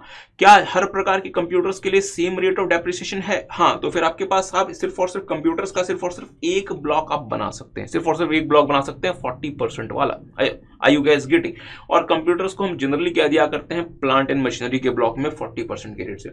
तो हमने कहा कि हम जो ब्लॉक बनाएंगे हमें दो क्राइटेरियाज पूरे करने पड़ेंगे। पहला, टेंजिबल एसेट्स का ब्लॉक अलग रहेगा, इनटेंजिबल एसेट्स का ब्लॉक अलग रहेगा। आप टेंजिबल एसेट्स को इंटेंजिबल एसेट्स के ब्लॉक में लेके नहीं जा सकते और वाइस वर्सा आप ऐसा नहीं कर सकते। और हाँ, टेंजिबल एसेट्स में भी सर जी ब्लॉक जो आप बनाएंगे उस पर आपको ध्यान देना है कि जो आप ब्लॉक्स बनाएंगे उस पर आपको सेम परसेंटेज ऑफ डेप्रिसिएशन होना चाहिए, सेम परसेंटेज ऑफ डेप्रिसिएशन होना चाहिए। तो लेट्स से हमने कहा कि बिल्डिंग हमारी टेंजिबल एसेट है, लेट्स से बिल्डिंग हमारी टेंजिबल एसेट है, और लेट्स से कि हमारे पास ना दो तरीके की बिल्डिंग, एक हमारे पास फैक्ट्री बिल्डिंग जिसपे हम ना अपने मीन्स मैन्युफैक्चरिंग वगैरह करते हैं, और एक लेट से हमारे वर्कर्स की रेसिडेंशियल बिल्डिंग। तो मुझे बताएं, क्या आपको लगता है कि दोनों प्रकार की बिल्डिंग का वियर एंड टियर सेम होता होगा? नहीं सर, फैक्ट्री बिल्डिंग का वियर एंड टियर ज्यादा होता होगा, रेसिडेंशियल बिल्डिंग का फैक्ट्री बिल्डिंग के मुकाबले या कंपैरिजन में वियर एंड टियर कम होता होगा। तो लेट्स से लॉ मेकर कहते हैं साहब कि फैक्ट्री बिल्डिंग में ना 10% का डेप्रिसिएशन और रेसिडेंशियल बिल्डिंग में 5% का डेप्रिसिएशन, लेट्स से लॉ मेकर कहता है। तो मुझे बताए, हमने एक नई फैक्ट्री बिल्डिंग खरीद ली, तो हम उसको कहां लेके जाएंगे? फैक्ट्री बिल्डिंग के 10% वाले ब्लॉक पे हम उसको साहब हम इन दोनों के लिए एक कॉमन ब्लॉक नहीं बना सकते। हम ये नहीं कह सकते कि इन दोनों को मैं बिल्डिंग ब्लॉक में लेके चला गया। क्यों? क्योंकि दोनों के लिए डेप्रिसिएशन का रेट अलग अलग है, और यहाँ पे ब्लॉक ऑफ एसेट का मतलब क्या होता है? In respect to which same percentage of depreciation is prescribed. ठीक बात है। अच्छा, तो देखेंगे डियर, नॉर्मल आपके पास ब्लॉक क्या क्या बन सकते हैं? बिल्डिंग के आपके 3 ब्लॉक्स बनेंगे, हम आपके साथ देखेंगे थोड़ी देर में। बिल्डिंग के आपके 3 ब्लॉक्स बनेंगे, 5% वाला, 10% वाला और 40% वाला। Means there would be 3 blocks for building, 5%, 10%, 40%। ये कब कब होता है इसकी बात करेंगे। फर्नीचर्स एंड फिक्चर्स का सिर्फ एक ब्लॉक बनेगा। प्लांट एंड मशीनरी के 4 ब्लॉक्स बन सकते हैं, 15%, 30%, 40% और 45%। शिप्स का एक ब्लॉक बनेगा, और हाँ सबसे इंपॉर्टेंट इंटेंजिबल एसेट्स का सिर्फ एक ब्लॉक बनेगा, 25%। सो this is the easiest thing कि आपको इंटेंजिबल एसेट का सिर्फ और सिर्फ एक ब्लॉक कंसिडर करना है जो कि 25% का होगा। ये सारी बातें हम आपके साथ करेंगे। तो मुझे बताएं, एसेंशियल कंडीशंस, अगर आप डेप्रिसिएशन को क्लेम करना चाहते थे तो दो आपके पास एसेंशियल कंडीशंस थी। पहला क्या? ओनरशिप, और दूसरा क्या? Use for the business. तो थोड़ा सा इसकी बात करते हैं, ध्यान दीजिएगा। Essential conditions to claim depreciation, पहला कंडीशन क्या है? Assessee shall own the asset. Mean साहब अगर आप किसी एसेट पर डेप्रिसिएशन क्लेम करना चाहते हैं तो आपको वो एसेट ओन करना पड़ेगा। अब सवाल बनता है ओनरशिप का मतलब क्या? What is the meaning of ownership? क्या ओनरशिप का मतलब क्या रजिस्ट्रेशन भी है? मींस वो एसेट हमारे नाम पे रजिस्ट्रेशन, क्या वो एसेट हमारे नाम पे रजिस्टर्ड भी होना चाहिए, या बेनिफिशियल ओनरशिप सफिशिएंट है, या बेनिफिशियल ओनरशिप सफिशिएंट है? ठीक बात है। अच्छा, तो इसमें एक बहुत फेमस केस है CIT versus Podar cement private limited का, जिसमें मींस सुप्रीम कोर्ट ने कहा था कि अगर डेप्रिसिएशन एसेट पे क्लेम करना चाहता है तो असेसी जो है वो बेनिफिशियल ओनरशिप के बेसिस पे भी डेप्रिसिएशन क्लेम कर सकता है, और असेसी को उस एसेट का लीगल ओनर होना जरूरी नहीं है। असेसी को उस एसेट का लीगल ओनर होना जरूरी नहीं है। तो सर एक बात बताओ, अगर आप उसको ओन कर रहे हो तो फिर लीगल ओनरशिप में क्या परेशानी आ गई? आपका सवाल सही है डियर। बहुत बार क्या होता है कि हमने ना एसेट को यूज करना अपने बिजनेस में शुरू कर दिया होता है, बट उसका रजिस्ट्रेशन वगैरह हमारे नाम पे ना बाद में होता है। तो क्या उस इन बिटवीन पीरियड के लिए क्या हमें डेप्रिसिएशन डिनाई कर दिया जाए? लॉ में कोर्ट ने कहा नहीं, आपको हम उसको डिनाई नहीं कर सकते। तो मेरे साथ साथ देखेंगे केस क्या था यहाँ पे, facts of the case, the assessee claimed depreciation on 3 buses even though she was not the registered owner of the same, however she was the beneficial owner of such buses. तो यहाँ पे एक SSC थी जिनके पास 3 buses थे जो कि अपने बिजनेस में यूज करती थी, उन्होंने इस वाले इन मींस बसेस पे डेप्रिसिएशन क्लेम करना शुरू कर दिया, बट साहब मोटर व्हीकल एक्ट में अभी भी ये जो बसेस हैं उनके नाम पे रजिस्टर्ड नहीं है। तो कोर्ट का फैसला ये आया कि सर जी चूंकि वो ये प्रूफ कर पा रही हैं कि she is the beneficial owner of the asset, तो जो कि एक प्राइम कंडीशन है सेक्शन 32 में डेप्रिसिएशन को क्लेम करने का, since she is the beneficial owner of the asset, हम उनको डेप्रिसिएशन अलाउ करेंगे, हम उनको डेप्रिसिएशन डिनाई नहीं करेंगे। तो मेरे साथ साथ देखेंगे supreme court in CRT versus Podar cement private limited held that the owner need not necessarily be the legal owner to claim depreciation. What is the prime requirement to claim depreciation is that beneficial ownership of the asset and use of such asset in the business operation. तो चूंकि आप यहाँ पे दोनों conditions fulfil कर दिए, इसलिए आप जो है आप डेप्रिसिएशन क्लेम कर सकते हैं। ठीक है, तो इसी वाले प्रिंसिपल को अगर हम आगे लेके जाएं, जो ये कहता है कि SSC shall be the beneficial owner से भी काम चल जाएगा। तो सर एक बात बताओ, अगर आपने कहा कि आपको लीगल ओनर नहीं होना, आप बेनिफिशियल ओनर हो सकते हो, तो आप डेप्रिसिएशन क्लेम कर सकते हो। तो सर एक बात बताओ, लीज के केस में क्या होगा? लीज के केस में क्या होगा? लीज के केस में क्या होता है? एक होता है लेसर और एक होता है lessee. Let's say mister A ने एक व्हीकल है जो कि मिस्टर बी को लीज कर दिया, उस व्हीकल के लीगल ओनर कौन होंगे? Dear friends, mister A, but उसका बेनिफिशियल ओनर कौन है? Mister B. तो अगर आप ये प्रिंसिपल लगाओगे साहब कि the beneficial owner means SSC being the beneficial owner of the asset can claim depreciation, तो साहब इस वाले लीज एसेट पे डेप्रिसिएशन कौन क्लेम कर लेंगे? Mister B. बट यहाँ पे सीबीडीटी ने क्लैरिफिकेशन दी, मेरी बात पे थोड़ा सा ध्यान दीजिएगा, यहाँ पे सीबीडीटी ने क्लैरिफिकेशन दी कि हाँ जनरली क्या होता है कि साहब जो बेनिफिशियल ओनर होता है he is entitled to claim the depreciation as per the provisions of the act. But lease के केस में he is the lesser who is entitled to claim depreciation। तो सर फिर लीज के case में क्या हमारा जनरल प्रिंसिपल जो है वो हमारा काम नहीं आएगा? डियर, हम ऐसा कह सकते हैं कि लीज के केस में हमारा जनरल प्रिंसिपल काम नहीं आएगा, क्योंकि सीबीडीटी ने यहाँ पे स्पेसिफिकली इस चीज को क्लैरिफाई कर दिया और कह दिया कि साहब लीज के केस में लेसर जो है वो डेप्रिसिएशन क्लेम करेगा, लेसी डेप्रिसिएशन क्लेम नहीं करेगा। ठीक बात है। अच्छा, बट साहब यहाँ पे कहानी खत्म नहीं होती, एक ट्विस्ट भी और है, एक ट्विस्ट भी और है। हमने कहा कि लीज के केस में नॉर्मल प्रोविजन क्या है? लीज के केस में नॉर्मल प्रोविजन क्या है? सारे बच्चे बताएं। लेसर कैन क्लेम डेप्शन और लेसी जो है वो डेप्रिसिएशन क्लेम नहीं कर सकता। हाँ, लेसी जो लीज रेंटल पे कर रहा है उस लीज रेंटल का लेसी जो है वो टैक्स एक्सपेंडिचर क्लेम कर सकता है, means lessee can claim lease rental as tax deductible expenditure. ठीक बात है। अच्छा, तो साहब ये था नॉर्मल प्रोविजन लीज के लिए, और एक बहुत पुराना सीबीडीटी का सर्कुलर शायद 1940s का जिसमें सीबीडीटी ये कहता है कि सर जी अगर जो लीज है, बहुत ध्यान से, अगर लीज है वो हायर परचेज नेचर की है, अगर लीज है अगर वो हायर परचेज नेचर की है, तो उस केस में लेसर जो है वो डेप्रिसिएशन क्लेम नहीं करेगा, उस केस में लेसी डेप्रिसिएशन क्लेम करेगा। तो डियर बिल्कुल कंफ्यूज ना हो, मुझे पता है डीटी में साहब इंटरलिंकिंग बहुत ज्यादा है, हम क्या कर सकते हैं, हम आपको इसलिए कोशिश कर रहे हैं कि जिस बात को एक बार बोलने से भी काम हो जाए, हम उस बात को 3-3 बार सिर्फ इसलिए कहते हैं कि आपके दिमाग में बात जाके बैठ जाए। चलिए फिर से स्टार्ट करते हैं। हमने कहा कि अगर आप डेप्रिसिएशन को क्लेम करना चाहते हैं तो वहां पे 2 एसेंशियल कंडीशंस है। पहली ये कंडीशन है कि आप उस एसेट को अपने बिजनेस के लिए मींस आप उस एसेट को ओन करेंगे, और दूसरी कंडीशन है कि आप उस एसेट को अपने बिजनेस के लिए यूज करेंगे। ठीक है, अब सवाल बनता है ओनरशिप का मतलब क्या होता है? तो कोर्ट्स ने कहा कि सर जी ओनरशिप का में ना बेनिफिशियल ओनरशिप भी शामिल होता है, तो इसका मतलब लीगल ओनरशिप एसेंशियल नहीं है, बेनिफिशियल ओनरशिप में भी एसएससी जो है डेप्रिसिएशन क्लेम कर सकता है। ठीक है, और इसमें बहुत फेमस जो केस है वो है सीआईटी वर्सेस पोदार सीमेंट, जहां पे सुप्रीम कोर्ट ने कहा था कि beneficial ownership is sufficient to claim depreciation. ठीक है, तो इस प्रिंसिपल से तो लीज के केस में जो लेसी है वो डेप्रिसिएशन क्लेम कर लेगा, because lessee is the beneficial owner of the asset and the lessor is the legal owner of the asset. Are you guys getting? हमने कहा हाँ सर बात तो सही है, बट सीबीडीटी ने लीज के केस में कह दिया, सीबीडीटी ने लीज के केस में कह दिया कि साहब अगर लीज आपकी नॉर्मल लीज है, मींस अगर वो हायर परचेज नेचर की लीज नहीं है, ऐसे केस में लेसर जो है वो डेप्रिसिएशन क्लेम करेगा, लेसी डेप्रिसिएशन क्लेम नहीं करेगा, लेसी डेप्रिसिएशन क्लेम नहीं करेगा। बट अगर लीज हायर परचेज नेचर की है, उस केस में लेसर जो है वो डेप्रिसिएशन क्लेम नहीं करेगा, लेसी डेप्रिसिएशन क्लेम कर लेगा। तो sir lease hire purchase nature की कब होगी, इसकी बात थोड़ी देर बात करेंगे, ठीक है। यहाँ पे हमने आपको सिर्फ एक बेसिक आइडिया दे दिया। और हाँ, एक और छोटी सी बात, आपको डियर एग्जाम में लीज को हायर परचेज नेचर का तभी मानना है जब स्पेसिफिकली इंस्टीट्यूट वहां पे क्वेश्चन में कहता है कि this lease qualifies to be a hire purchase lease, ठीक है। अदरवाइज आप हमेशा लीज को नॉर्मल लीज मानेंगे, और जैसे आपने लीज को नॉर्मल लीज माना, डेप्रिसिएशन आप किसको दे देंगे, लेसर को, और आप 100% लीज रेंटल का डिडक्शन किसको प्रोवाइड करवा देंगे, लेसी को, ठीक है। अच्छा, तो मेरे साथ साथ देखेंगे जल्दी से इंपॉर्टेंट नोट्स में, if SSC has purchase the asset like motor vehicle etcetera or took the possession of the building and started using the building in his business profession, but the same is not yet registered in his name, he is eligible to claim depreciation on such building as he is the beneficial owner। क्योंकि साहब जो condition वो देखते हैं beneficial ownership की, but beneficial ownership की condition जो है वो लीज के केस में काम नहीं आती, क्योंकि सीबीडीटी ने अपने सर्कुलर में कहा है कि साहब the lessor shall be entitled to claim depreciation on the leased asset. तो लीज के केस में डेप्रिसिएशन वगैरह कौन क्लेम करेगा, लेसर, लेसी क्लेम नहीं कर सकता, ठीक है। अच्छा, आगे बढ़ते हैं थोड़ा सा। अगर लेट्स से जो एसेट है वो आप अपने बिजनेस में पार्शियली यूज करते हैं, या फिर लेट्स से कि अगर आप उसको मींस पार्शियली अगर आप उसके ओनर हैं, तो सर जी लेट्स से कि अगर कोई एसेट है जिसको आप 100% ओन नहीं करते, तो फिर आप उस पर प्रोपोर्शनल डेप्रिसिएशन क्लेम कर सकते हैं। और आगे आते हैं, डेप्रिसिएशन को क्लेम करने के लिए हम जो है वो हमेशा हम WDV कंसिडर करेंगे और एक्चुअल कॉस्ट कंसिडर करेंगे।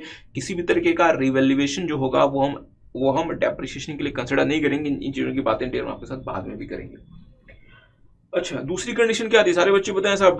सेकंड कंडीशन क्या थी अगर आप डेप्रिसिएशन क्लेम करना चाहते हैं? पहली कंडीशन क्या थी, किसी को पहली कंडीशन भी याद है? पहली कंडीशन क्या थी, ओनरशिप। दूसरी कंडीशन क्या है, यूज इन द बिजनेस और profession, use in the business और प्रोफेशन। तो मेरे साथ साथ देखेंगे, The asset must be put to use for the purpose of business or profession, means आपने उस एसेट को अपने बिजनेस या प्रोफेशन के लिए पुट टू यूज किया हुआ है।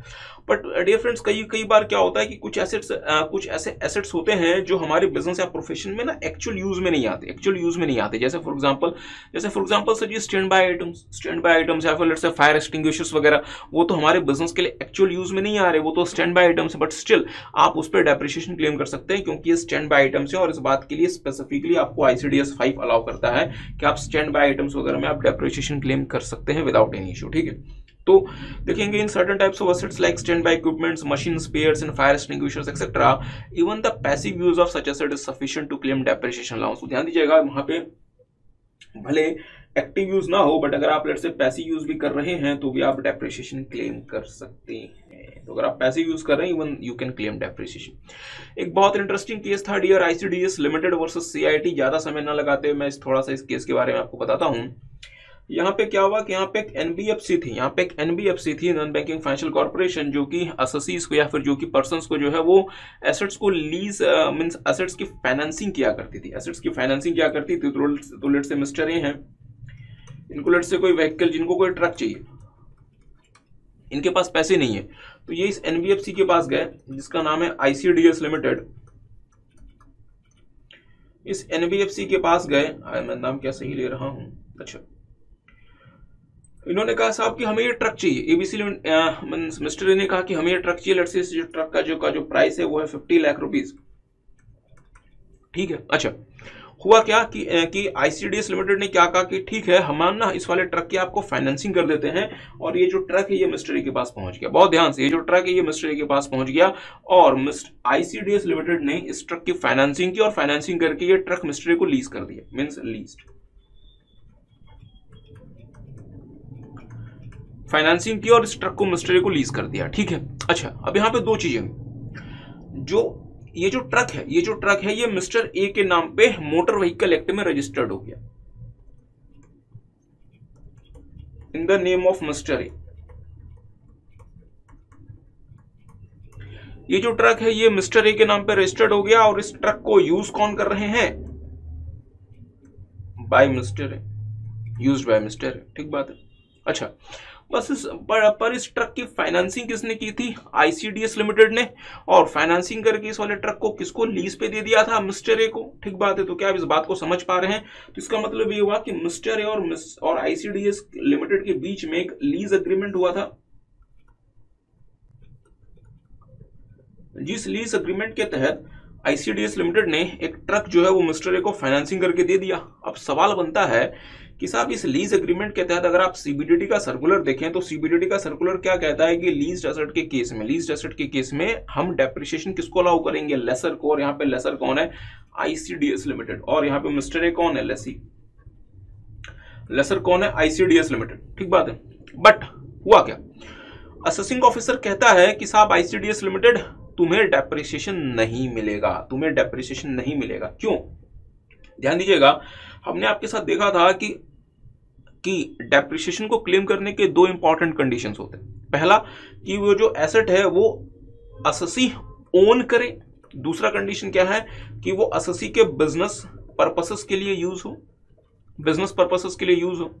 अच्छा, असेसिंग ऑफिसर कहता है कि यार देखो आईसीडीएस लिमिटेड, यहां पे ये जो एसेट है, जो ट्रक है, वो किसके नाम पे रजिस्टर्ड है? मिस्टर ए के नाम पे। मींस इस ट्रक का लीगल ओनर कौन है? Mister A. इस ट्रक का बेनिफिशियल ओनर कौन है? Mister A. दूसरा, इस ट्रक को यूज कौन कर रहा है अपने बिजनेस पर्पसेस के लिए? Mister A. आईसीडीएस लिमिटेड, ना तो तुम इस ट्रक के लीगल ओनर हो, ना तुम इस ट्रक के बेनिफिशियल ओनर हो, और न ही तुम इस ट्रक को अपने बिजनेस के लिए यूज कर रहे हो। तो तुम किस पर्पस और तुम किस हक से आ गए यहाँ पे कि साहब डेप्रिसिएशन जो है वो अपना हक है तो उसको यहां रखो? How can you say this? Are you guys getting? मतलब असेसिंग ऑफिसर ने कहा कि साहब ICDS limited, you are not entitled to claim the depreciation, क्योंकि ना तो आप इस वाले ट्रक के ओनर हो और न ही आप इस वाले ट्रक को अपने बिजनेस के लिए यूज कर रहे हो। क्या केस समझ में आया? मामला पहुंच गया सुप्रीम कोर्ट के पास, और सुप्रीम कोर्ट ने देखें क्या कहा। बहुत ध्यान से साहब, सुप्रीम कोर्ट ने क्या कहा। ये दोनों जो कंडीशंस हैं डेप्रिसिएशन को क्लेम करने की, वो सर जी असेसी के अगेंस्ट जा रही है, मींस वो आईसीडीएस के अगेंस्ट जा रही है। बट सुप्रीम कोर्ट ने किस तरीके से पूरा का पूरा जो गेम है वो आईसीडीएस के फेवर में मोड़ दिया। ध्यान दीजिएगा, सुप्रीम कोर्ट ने कहा असेसिंग ऑफिसर एक बात बताओ, क्या डेप्रिसिएशन को क्लेम करने के कितने कंडीशंस हैं? असेसिंग ऑफिसर ने कहा हुजूर दो कंडीशंस है। पहली कंडीशन क्या है? कि the asset shall be owned by the एसेसी। ठीक बात है। तो सुप्रीम कोर्ट ने कहा असेसिंग ऑफिसर एक बात बताओ, इस वाले केस में, आईसीडीएस लिमिटेड के केस में, एसेट ओन कौन कर रहा है? असेसिंग ऑफिसर ने कहा कि साहब एसेट ओन कर रहा है मिस्टर ए, क्योंकि ये जो एसेट है ये मिस्टर ए के नाम पे रजिस्टर्ड। सुप्रीम कोर्ट ने कहा लीज एग्रीमेंट में क्या लिखा हुआ है? लीज एग्रीमेंट में लिखा हुआ है ICDS limited shall be the owner of the asset. Lease agreement में क्या लिखा हुआ है? ICDS limited shall be the owner of the asset. Assessing officer ने कहा, मींस डिपार्टमेंट ने कहा सर जी लीज एग्रीमेंट में तो कोई भी कुछ भी लिख दे। देखिए ना यहाँ पे मोटर व्हीकल एक्ट में इस एसेट का रजिस्ट्रेशन मिस्टर ए के नाम पे हुआ है। सुप्रीम कोर्ट ने कहा मोटर व्हीकल एक्ट में किसी ना किसी के नाम पे ये एसेट रजिस्टर्ड होना था, और यहाँ पे मोटर व्हीकल एक्ट के नाम पे अगर ये एसेट मिस्टर ए के नाम पे रजिस्टर्ड हुआ है तो ये सिर्फ और सिर्फ एक लीगल कंप्लायंस को पूरा करने के लिए हुआ है। सब्सटेंस में, in substance, this asset is still owned by ICDS limited. ठीक बात है। This asset is still owned by ICDS Limited. Are you guys getting? As per Supreme Court, this asset is still owned by ICDS Limited because the lease agreement entered into by the parties clearly mentions that the asset shall be owned by ICDS Limited at all point of time. Then sir, what about the vehicle got registered in the name of ICDS Limited? The vehicle which is being registered in the name of ICDS Limited is just in the name of Mr. A is just for the purpose of a compliance formality, कि sir जी अगर आप सड़क पे truck लेके चल रहे हो तो वो ट्रक किसी ना किसी के नाम पे तो रजिस्टर्ड होना चाहिए। अगर लेट से उस ट्रक से अगर आपने लेट से कोई नार्कोटिक ड्रग्स वगैरह सप्लाई करना शुरू कर दिया तो साहब हम किसको पकड़ेंगे? मिस्टर ए को, ना कि हम पकड़ लें आईसीडीएस लिमिटेड को। Are you guys getting? तो सिर्फ इस पर्पज से मिस्टर ए के नाम पे वो व्हीकल रजिस्टर्ड है। असेसिंग ऑफिसर ने कहा ठीक है सर जी, सेकंड कंडीशन क्या है? कि asset shall be used in the for the purpose of business. इस वाले केस में तो जो एसेट है वो मिस्टर ए यूज कर रहे हैं अपने मींस बिजनेस के लिए, और आईसीडीएस लिमिटेड क्या है? सिर्फ और सिर्फ एक फाइनेंसर है, उन्होंने यहाँ पे फाइनेंसिंग के अलावा कुछ नहीं किया। सुप्रीम कोर्ट ने कहा कंडीशन क्या कहता है, asset shall be used for the purpose of business और प्रोफेशन। ठीक बात है। आईसीडीएस लिमिटेड का बिजनेस क्या है साहब, लोगों को एसेट को फाइनेंसिंग करके लीज पे देना, लोगों को एसेट फाइनेंसिंग करके लीज पे देना। मुझे बताएं ये ट्रक आईसीडीएस लिमिटेड ने क्या किया, मिस्टर ए को फाइनेंसिंग करके लीज पे दिया। आईसीडीएस लिमिटेड का बिजनेस क्या है, लोगों को एसेट फाइनेंसिंग करके लीज पे देना। इस वाले केस में आईसीडीएस लिमिटेड ने क्या किया, ये जो ट्रक है इसको फाइनेंस करके मिस्टर ए को दिया। तो मुझे बताएं क्या ये ट्रक आईसीडीएस लिमिटेड ने फाइनेंस करके मिस्टर ए को दिया? हमने कहा हाँ। इनका बिजनेस क्या है, लोगों को एसेट फाइनेंस करके लीज पे देना। तो क्या ये ट्रक इनके बिजनेस के लिए नहीं था? मींस क्या इन्होंने इस ट्रक को अपने बिजनेस पर्पसेस के लिए यूज नहीं किया? हाँ, बिजनेस पर्पस के लिए यूज करने का मतलब ये नहीं कि इस ट्रक को मैं ही लेके सड़क पे निकल जाऊं। साहब मेरा बिजनेस है कि मैं एसेट्स को लोगों को फाइनेंस करके उनको लीज पे देता हूं। यहाँ पे आईसीडीएस लिमिटेड ने यही तो किया कि इस ट्रक को लिया, फाइनेंस करके मिस्टर ए को लीज पे दिया। तो इसका मतलब ओनरशिप कंडीशन भी पूरी हो गई और users in the business condition भी पूरी हो गई। तो इस वाले केस में डेप्रिसिएशन कौन क्लेम कर सकता है? ICDS limited. ठीक बात है। तो डियर फ्रेंड्स जरूर से घर पे इस वाले केस को पढ़े। हमने आपके साथ इस केस की सारी बातें कर ली। अच्छा, तो बहुत ध्यान से मेरी बात को सुनेंगे। हमने कहा कि साहब चलें, डेप्रिसिएशन जो है वो दो कंडीशन है डेप्रिसिएशन को क्लेम करने की। पहली कंडीशन क्या है, ओनरशिप, और दूसरी कंडीशन क्या है, यूजेस इन द बिजनेस। अच्छा, तो हमने कहा कि दो कंडीशंस पूरी कर ले, हम आपको जो है डियर, हम आपको वो डेप्रिसिएशन अलाउ कर देंगे एसेट पे। अब सवाल बनता है सर जी एक बात बताओ, हम हो सकता है कि किसी एसेट को इन बिटवीन परचेज करें, मींस हम हो सकता है कि किसी एसेट को हम इन बिटवीन फाइनेंशियल ईयर हम मतलब परचेज करें। तो क्या ये सही रहेगा कि ये दो एसेसी है, मान लीजिए एक एसेसी है जिसने एसेट जो है वो 1/4/2022 से अपने बिजनेस के लिए यूज की, दूसरा एसेसी है जो एसेट को परचेज करके लाता है 1 फरवरी 2023 को। तो क्या दोनों एसेसी same amount of depreciation claim करें? लॉ मेकर ने कहा ये बात तो सही है कि क्या दोनों एसेसी same amount of depreciation claim करें? उन्होंने कहा नहीं। तो सवाल बनता है कि फिर हम फिर एसेसी को पीरियड बेसिस पर डेप्रिसिएशन कैसे अलाउ करें? क्या हम नंबर ऑफ डेज को कंसिडर करें? तो इससे बहुत ज्यादा परेशानी हो जाएगी। तो लॉ मेकर ने इसका एक बहुत सिंपल सा फॉर्मूला बना दिया और उन्होंने कहा बहुत ध्यान से कि अगर आपने एसेट को अक्वायर किया और पुट टू यूज किया फॉर लेस देन 180 डेज, तो यहाँ पे इन्होंने 180 डेज का क्राइटेरिया ले लिया कि अगर आप एसेट को अक्वायर करके पुट टू यूज करते हैं सेम प्रीवियस ईयर में फॉर लेस देन 180 डेज, तो हम आपको जो डेप्रिसिएशन एंड जो हम आपको अलाउ करेंगे वो होगा 50% ऑफ द प्रिस्क्राइब्ड परसेंटेज, वो होगा 50% ऑफ द प्रिस्क्राइब्ड परसेंटेज। तो सर एक बात बताएं, लेट्स से कि आपके पास ना एक ब्लॉक ऑफ मशीन है, लेट्स से आपके पास एक ब्लॉक ऑफ मशीन है, या लेट्स से आपके पास एक ब्लॉक ऑफ कंप्यूटर्स है।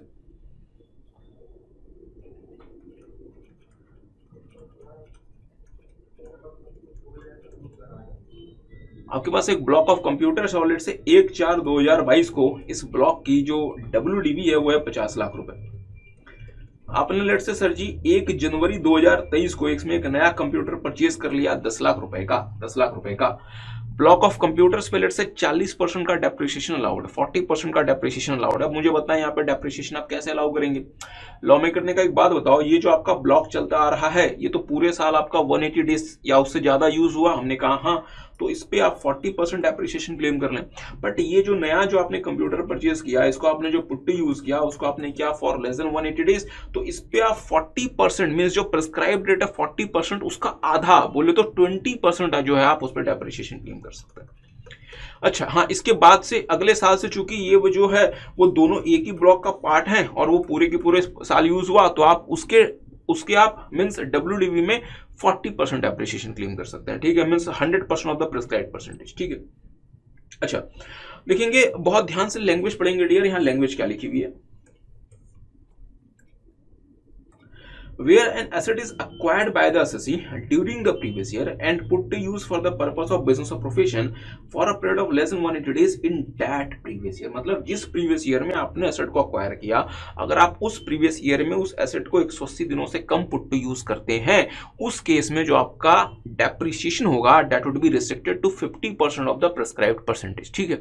तो सर क्या इसका ये इंटरप्रिटेशन है कि लेट्स से कि मैं ना डेप्रिसिएशन को ना मान लीजिए कि मैं डेप्रिसिएशन को ना प्रीवियस ईयर 21-22 में अक्वायर करता हूं, ठीक है, और उस प्रीवियस ईयर में मैं उस डेप्रिसिएशन को पुट टू यूज नहीं करता, बट मैं उस डेप्रिसिएशन को पुट टू यूज करता हूं प्रीवियस ईयर 22-23 में, लेस देन 180 डेज के लिए, तो क्या अभी भी ये जो सेकंड प्रोवाइजर टू सेक्शन 31(1)(2) लग जाएगा? नहीं, क्योंकि सेकंड प्रोवाइजर टू सेक्शन 31(1)(2) लगने के लिए कंडीशन क्या है कि आपने जिस प्रीवियस ईयर में डेप्रिसिएशन को अक्वायर किया है उसी प्रीवियस ईयर में जो उसे अगर आप मींस पुट यूज करते हैं वो आपका 180 डेज से कम होना चाहिए। तो इसका मतलब लेट्स से कि अगर आपने डेप्रिसिएशन जो है इस प्रीवियस ईयर के पिछले प्रीवियस ईयर में अक्वायर किया तो आप इस वाले प्रीवियस ईयर में आप 100% of the prescribed percentage claim कर सकते हैं, इवन इफ कि अगर आपने उसको less than 180 days put use किया। ठीक है, तो 50% वाला कंडीशन तभी लगेगा जब आप एसेट को सेम प्रीवियस ईयर में अक्वायर करते हैं और सेम प्रीवियस में आप उसे पुट यूज करते हैं फॉर द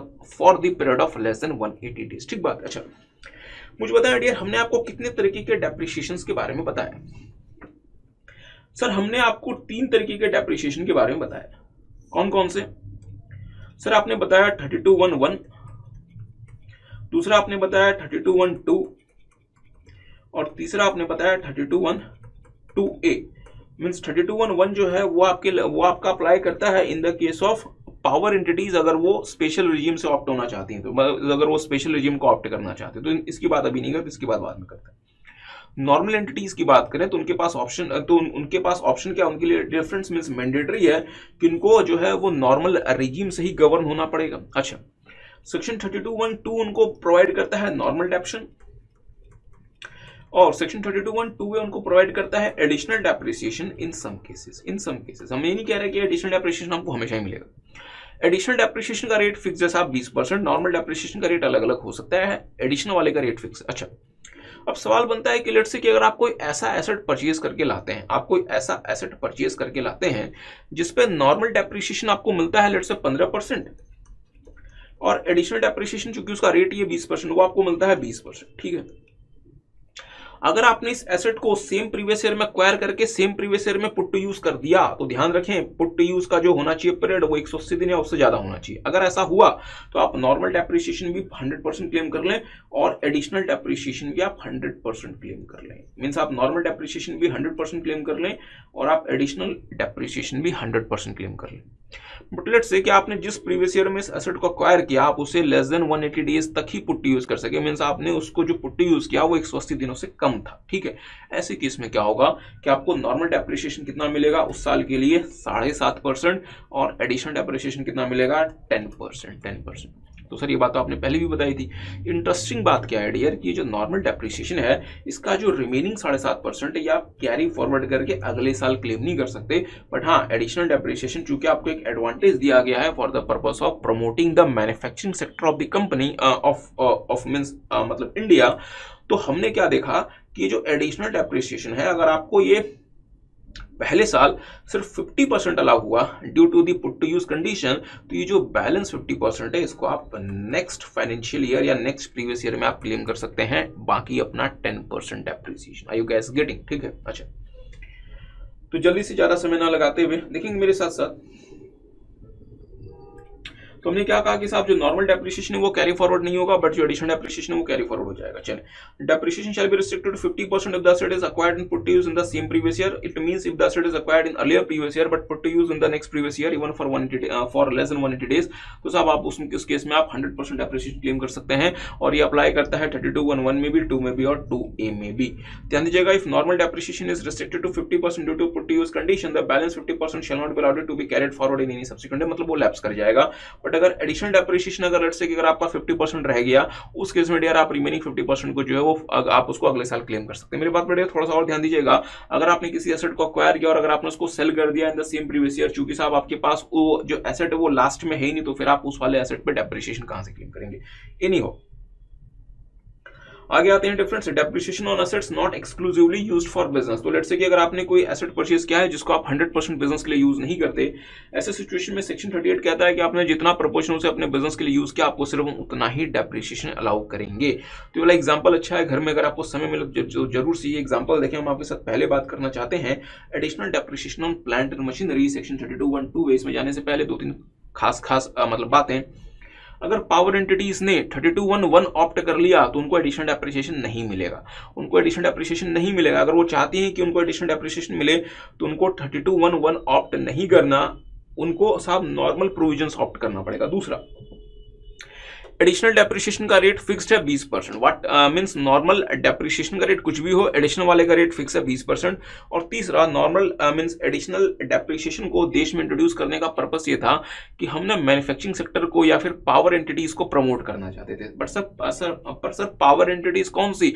जिन्होंने स्पेशल रिजिम ऑप्ट नहीं की हुई, जो कि नॉर्मल रिजिम में गवर्न होना चाहते हैं। ठीक है, अच्छा देखेंगे इन case of any new plant और मशीनरी, ध्यान दीजिएगा वर्ड क्या इस्तेमाल हुआ है, न्यू प्लांट और मींस न्यू मशीनरी और प्लांट, न्यू मशीनरी और प्लांट। और इसमें भी किसको किसको बाहर कर दिया, other than ships and aircrafts, other than ships and aircrafts. मतलब आप साहब एडिशनल डेप्रिसिएशन जो है वो शिप्स में और एयरक्राफ्ट्स में क्लेम नहीं कर सकते, आप उसको क्लेम कर सकते हैं मशीनरी और प्लांट जो कि नई होनी चाहिए, जो कि नई होनी चाहिए। तो सर लेट्स सी कि अगर हम कोई सेकेंड हैंड मशीनरी या प्लांट खरीदें तो एडिशनल डेप्रिसिएशन नहीं मिलेगा। सर अगर हम कोई सेकेंड हैंड मशीनरी या प्लांट भारत के बाहर से इंपोर्ट करें तो उस केस में भी एडिशनल डेप्रिसिएशन नहीं मिलेगा, नहीं मिलेगा। ठीक बात है, क्योंकि कंडीशन साफ कहता है कि साहब न्यू प्लांट और मशीनरी, कोई एक्सेप्शन नहीं है। दूसरा, which has been acquired and installed, तो ये तो डेट आपके लिए कोई खास रेलेवेंट नहीं है, by the assessee engaged in the business of, ध्यान दीजिएगा किन किन लोगों को एडिशनल डेप्रिसिएशन अलाउड है, manufacture production of an article और थिंग, मींस आप किसी भी चीज का मैन्युफैक्चर या प्रोडक्शन करेंगे तो आप एडिशनल डेप्रिसिएशन क्लेम करने के लिए एलिजिबल हैं। दूसरा, जनरेशन, ट्रांसमिशन और डिस्ट्रीब्यूशन ऑफ पावर, अगर आप ये भी काम कर रहे हैं तो भी आप एडिशनल डेप्रिसिएशन क्लेम कर सकते हैं, तो भी आप एडिशनल डेप्रिसिएशन क्लेम कर सकते हैं। और एडिशनल डेप्रिसिएशन कितना, further sum equal to 20% of the actual cost of such machinery और plant shall be allowed as a deduction. But हाँ, एक और छोटी सी बात, अगर लेट्स से पावर एंटिटीज ने 32(1)(1) ऑप्ट कर लिया तो वो एडिशनल डेप्रिसिएशन क्लेम नहीं कर सकती। ठीक है, अच्छा तो मेरे साथ साथ देखेंगे साहब, no additional depreciation in following cases. अब सवाल बनता है कि आपको एडिशनल डेप्रिसिएशन कहां कहां नहीं मिलेगा। तो हमने आपके साथ पहले बात की कि अगर आपने लेट्स से कोई second hand plant and machinery acquire कर ली, चाहे आपने इंडिया से एक्वायर की चाहे आपने इंडिया से बाहर की, उस केस में एडिशनल डेप्रिसिएशन भूल जाओ। दूसरा, डियर कुछ ऐसे केसेस होते हैं जहां पे आपको मशीन की 100% कॉस्ट अलाउ हो जाती है सेम प्रीवियस ईयर में। जैसे याद करें हमने आपके साथ डेप्रिसिएशन की शुरुआत में बात की थी कि सेक्शन 35 AD आपको 100% of the cost of the capital asset allow कर देता है सेम प्रीवियस ईयर में।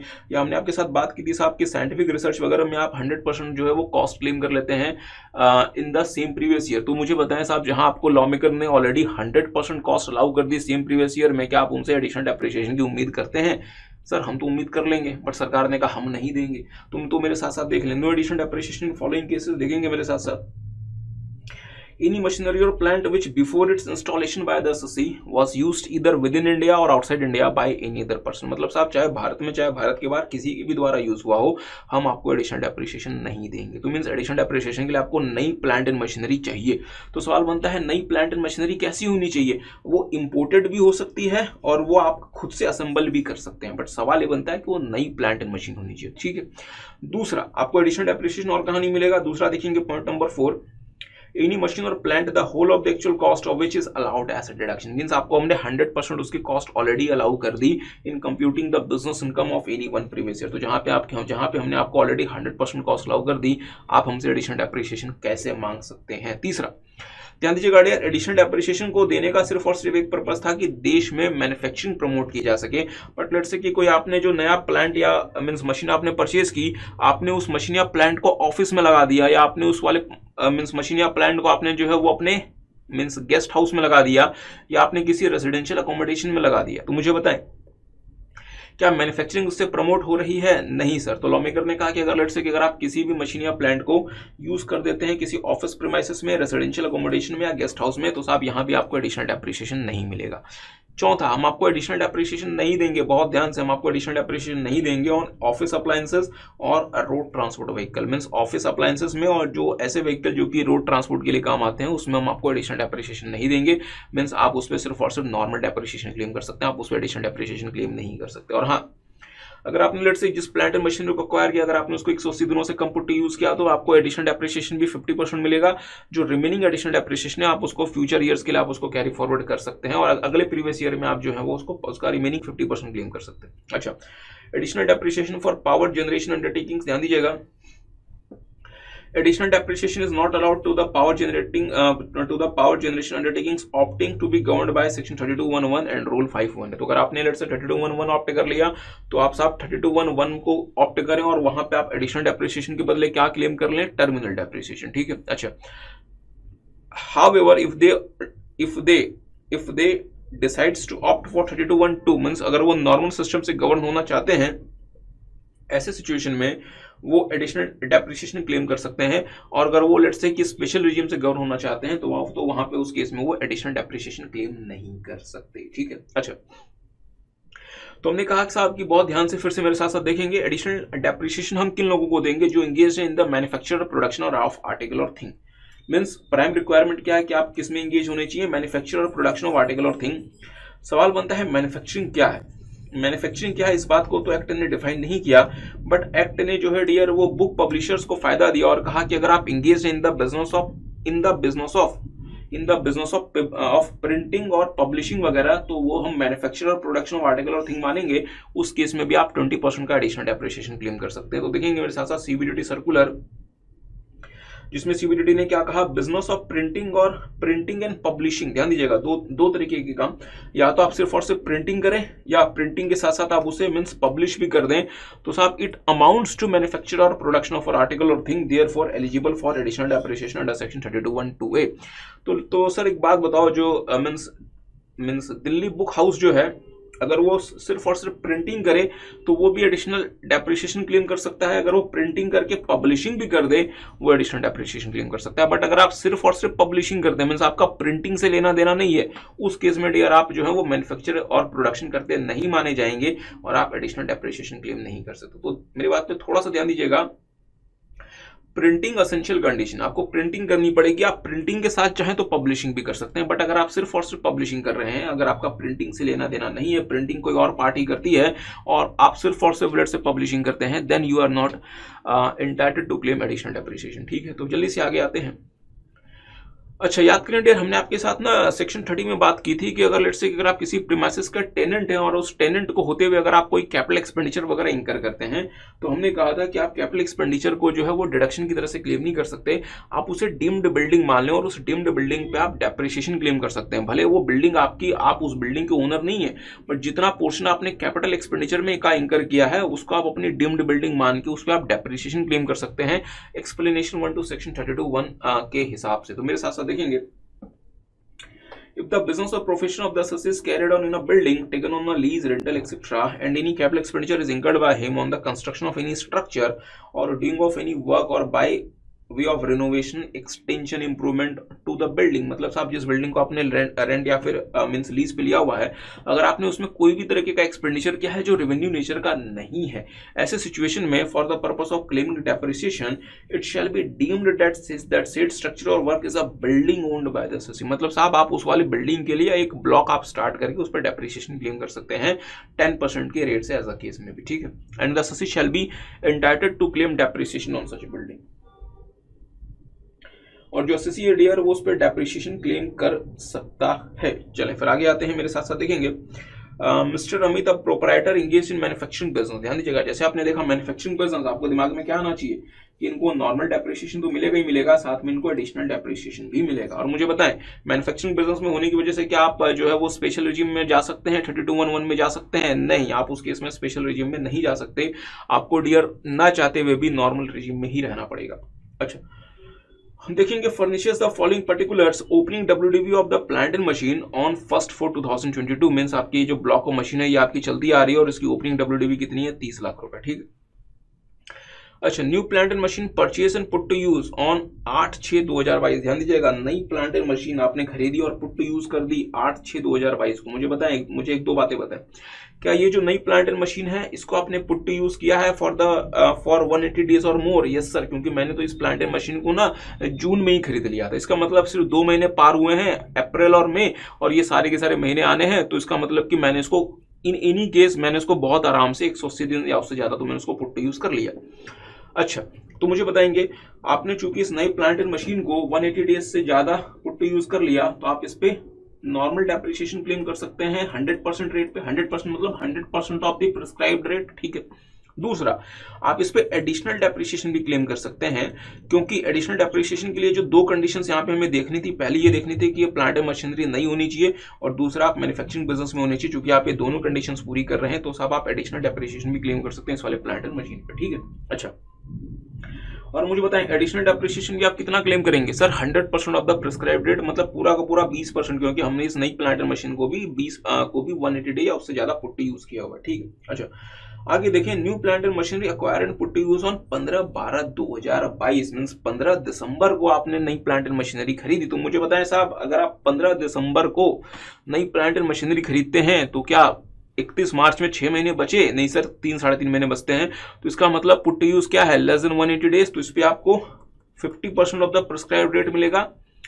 एडिशनल डेप्रिसिएशन तो आप इस पे भी क्लेम कर सकते हैं, बट साहब एडिशनल डेप्रिसिएशन में कितना? 50% of the prescribed rate being 20% means 10% के रेट से। अच्छा ध्यान दीजिएगा, computer acquired and installed in office premises on 2/1/2023 means 2 जनवरी 2023 को आपने साहब कंप्यूटर खरीद के ऑफिस प्रीमाइसेस पे लगा दिया। मुझे बताएं, आप मैन्युफैक्चरिंग का बिजनेस करते हैं और किसी भी तरीके की प्लांट एंड मशीन आप उस पर एडिशनल डेप्रिसिएशन क्लेम कर सकते हैं, बट 3212A कहता है कि साहब एडिशनल डेप्रिसिएशन ना हम आपको ऐसे एसेट्स पे नहीं देंगे जो कि आपने ऑफिस प्रीमाइसेस पे लगाया। किसी को याद है 4 ऐसे केसेस होते हैं जहां पे आपको एडिशनल डेप्रिसिएशन मना कर दिया गया? किसी को क्या कोई मुझे रिकॉल कराना चाहेगा? 4 ऐसे केसेस होते हैं जहां पे एडिशनल डेप्रिसिएशन मना कर दिया गया। कौन कौन से केसेस सर? सबसे पहला वो जहां पे आप second hand plant and machinery use करते हैं, चाहे इंडिया से चाहे आपने इंडिया से बाहर से परचेज किया हो। दूसरा, आपको लेट्स से कि कॉस्ट ऑलरेडी आपको 100% अलाउड है। तीसरा, आप कोई ऑफिस अप्लायंस यूज करते हैं अगर आप कोई रोड ट्रांसपोर्ट व्हीकल अगर आप मींस बाय करते हैं। चौथा, अगर आप किसी भी प्लांट एंड मशीन को यूज करते हैं ऑफिस प्रीमाइसेस, गेस्ट हाउस और रेसिडेंशियल अकोमोडेशन, तो आप ऐसे केसेस में एडिशनल डेप्रिसिएशन क्लेम नहीं कर सकते। एडिशनल डेप्रिसिएशन भूल जाओ। तो मुझे बताएं साहब, यहाँ पे मुझे बताएं, कंप्यूटर जो है आपने ऑफिस प्रीमाइसेस पे लगा दिया, क्या आप इस पे एडिशनल डेप्रिसिएशन क्लेम कर सकते हैं? आंसर क्या है? नहीं। पर सर आपने तो हमें रेट ऑफ डेप्रिसिएशन तो बताया नहीं, तो फिर हम डेप्रिसिएशन कैसे कंप्यूट करें? आपका कहना सही है। मैं आपको कुछ बेसिक बातें बता देता हूँ डियर फ्रेंड्स। डेप्रिसिएशन का जो रेट होता है हम आपके साथ थोड़ी देर में देखेंगे, बट थोड़ा सा रेट आपको याद रहना चाहिए। अगर हम कंप्यूटर्स की बात करें तो हम कंप्यूटर्स पे 40% के रेट से डेप्रिसिएशन क्लेम करते हैं, 40%, और नॉर्मल प्लांट एंड मशीनरी पे हम 15% के रेट से डेप्रिसिएशन क्लेम करते हैं। तो इसका मतलब ये जो हमारे 3 जो एसेट्स हैं इसका जो नॉर्मल रेट है वो कितना होगा? 15%। कंप्यूटर पे नॉर्मल रेट कितना है? 40%। ठीक है, अच्छा क्वेश्चन क्या है? Compute the amount of depreciation and additional depreciation. Compute the amount of depreciation and additional depreciation as per the provisions of income tax act 1961 for the previous year 22-23। Comment on the allowability of balance additional depreciation in assessment year 24-25। ध्यान दीजिए, assessment year 24-25। हाँ sir, क्योंकि previous year 22-23 है तो इसका मतलब क्या होगा? Assessment year 23-24। तो इसके बाद क्या आएगा? असेसमेंट ईयर 24-25 ही तो आएगा। On the plant and machine acquired on 15/12/2022. Also compute WDV on 1/4/2023. Assume that all the assets were purchased by the way of account paycheck. Assume all the assets were purchased by the way of account paycheck. इसका क्या significance है? इसकी बात हम der आपके साथ बाद में करेंगे कि इस लाइन का क्या मतलब है। तो मेरे साथ साथ देखेंगे हमारे पास हमें क्या क्या कंप्यूट करना है, नॉर्मल डेप्रिसिएशन और एडिशनल डेप्रिसिएशन। तो मैंने स्टार्ट किया, हम सबसे पहले उठाएंगे अपना प्लांट एंड मशीनरी ब्लॉक, इस पे रेट कितना है डेप्रिसिएशन का? 15%। तो मुझे बताएं ओपनिंग WDV हमारी कितनी है? 30 लाख रुपए। हमने नई प्लांट एंड मशीनरी परचेज की 20 लाख रुपए की और 8 लाख रुपए की, बट इस ओपनिंग प्लांट एंड मशीनरी में तो मैं साहब 15% पूरा ही क्लेम कर लूंगा, मतलब 4.5 लाख रुपए। इस 20 लाख पे भी मैं 15% क्लेम करूंगा, मतलब 3 लाख रुपए। बट इस 8 लाख रुपए पे मैं सिर्फ 7.5% क्लेम कर सकता हूं। तो 7.5% का मतलब क्या हुआ साहब? 60,000 रुपए बनता है शायद। इस पे सिर्फ और सिर्फ मैं 7.5% क्लेम कर सकता हूं, क्योंकि इस पे अगर 15% रहता तो बनता 1/20, उसका आधा 60,000 रुपए। अच्छा मुझे बताएं, इस ओपनिंग WDV में क्या मैं एडिशनल डेप्रिसिएशन क्लेम कर सकता हूं? नहीं सर, क्योंकि एडिशनल डेप्रिसिएशन के लिए अभी ये एलिजिबल नहीं रहा। इस न्यू प्लांट एंड मशीन में हाँ मैं एडिशनल डेप्रिसिएशन क्लेम कर सकता हूं। एक्चुअल कॉस्ट का 20% मींस 4 लाख रुपए। इस नए प्लांट एंड मशीन में क्या मैं एडिशनल डेप्रिसिएशन क्लेम कर सकता हूं? हाँ सर, आप क्लेम तो कर सकते हो, बट सिर्फ 10% मींस प्रिस्क्राइब्ड रेट का 50%, क्योंकि put to use less than 180 days है। मींस 80 लाख रुपए का ये 160 मिलना था, बट मुझे सिर्फ कितना अलाउड होगा एडिशनल डेप्रिसिएशन? 80,000 रुपीज। और ये जो 80,000 रुपीज है इसको मैं अगले प्रीवियस ईयर में मीन्स प्रीवियस ईयर मीन्स 23-24 में क्लेम कर सकता हूं, क्योंकि जिस प्रीवियस ईयर का है उसके अगले प्रीवियस ईयर में आप रिमेनिंग एडिशनल डेप्रिसिएशन क्लेम कर सकते हैं। ठीक है। अच्छा, तो मुझे जो डेप्रिसिएशन अलाउड हो रहा है, मुझे नॉर्मल डेप्रिसिएशन अलाउ हो रहा है प्लांट में 4.5 लाख रुपए, 3 लाख रुपए और 60,000 रुपए, और जो मुझे एडिशनल डेप्रिसिएशन अलाउ हो रहा है डेट इज 480। ठीक है।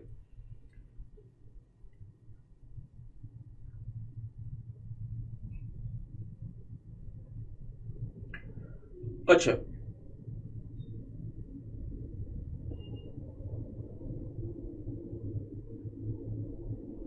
तो देख लें डियर, मुझे जो नॉर्मल डेप्रिसिएशन मिला डेट इज 8,10,000 रुपीज, जो यहाँ पे हमने कंप्यूट किया 8,10,000 रुपए। और अगर हम एडिशनल डेप्रिसिएशन की बात करें तो हमें मिला है 480, तो यहाँ पे आपको मिल गया 480। ठीक है। अगर हम बात करते हैं कंप्यूटर्स की, तो कंप्यूटर्स पे हमारे पास कोई भी ओपनिंग ब्लॉक नहीं है, मतलब जो खरीदा हमने इसी साल खरीदा और जो हमने इस साल कंप्यूटर खरीदा उसको हमने less than 180 days put to use किया, तो इसका मतलब 30 लाख का 40% का 50%, मतलब 20% मीन्स 60,000 रुपए।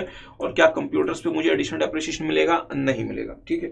तो अगर मैं कंप्यूटर्स की बात करूं तो कंप्यूटर्स पे मुझे जो डेप्रिसिएशन मिला नॉर्मल वाला वो मिला 60,000 रुपए, और मुझे एडिशनल डेप्रिसिएशन नहीं मिला क्योंकि computers installed in the office premises और एडिशनल डेप्रिसिएशन आपको नहीं मिलेगा। ठीक है। अच्छा, तो मुझे बताएंगे डियर कंप्यूटर्स की मेरी डब्ल्यूडीवी कितनी बचेगी अगले साल के लिए? सर 3 लाख रुपए में 60,000 रुपए आपको डेप्रिसिएशन मिल गया, means 240।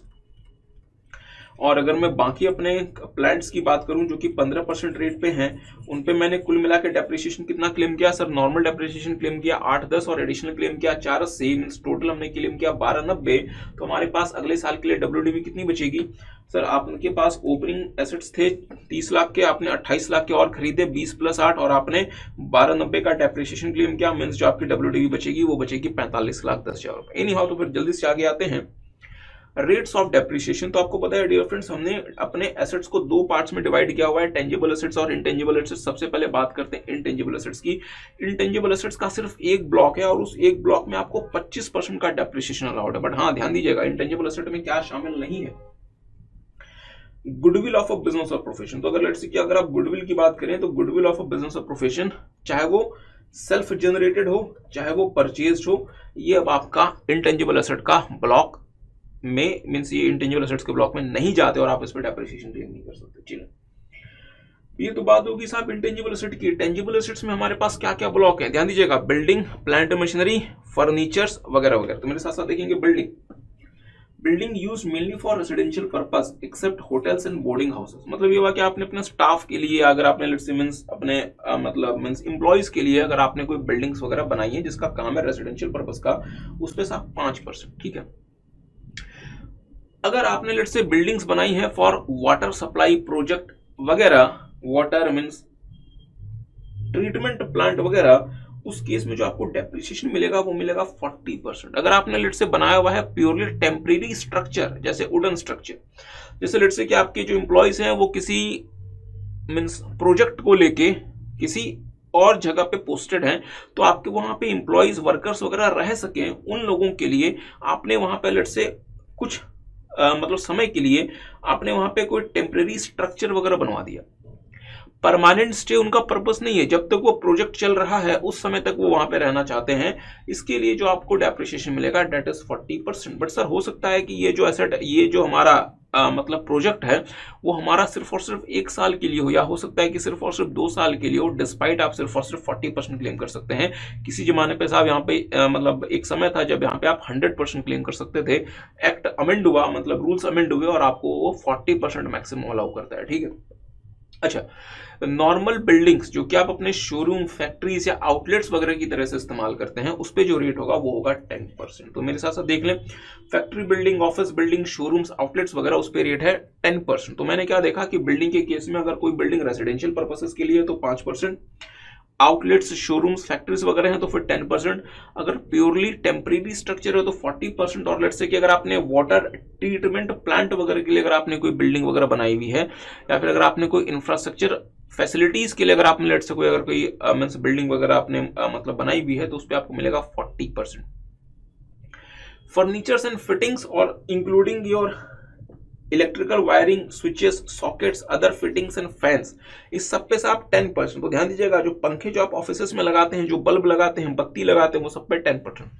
But sir let's say कि हम ऑफिस पे अब एसी लगा देते हैं तो उस पे वो साफ फैन की कैटेगरी में नहीं आएगा, वो प्लांट में चला जाएगा 15%। तो अगर नॉर्मल पंखे हैं तो 10%, और अगर आपने एसी वगैरह लगवा दिया तो साहब उस पे 15%। कूलर कहाँ जाएगा? कूलर भी डियर जनरली फैंस की कैटेगरी में आता है 10%। चले अच्छा, मोटर कार्स, तो मोटर कार्स की थोड़ी सी बात करते हैं। देखेंगे डियर, मोटर कार्स जनरली ना दो पर्पसेस के लिए होते हैं। एक तो होता है purpose of running them on higher,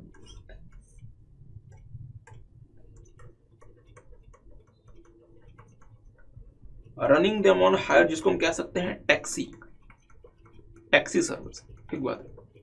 दूसरा हो गया अदर पर्पस,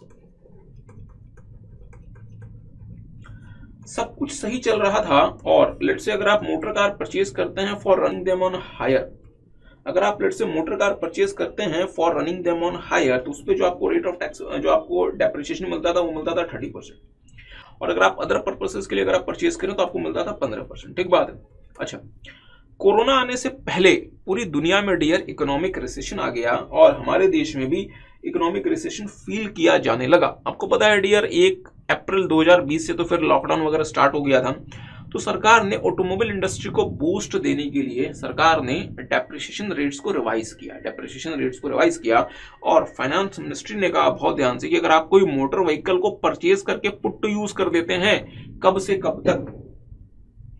15 अगस्त के 8 दिन बाद, मतलब 28/8/2019 से लेके 31/3/2020 तक,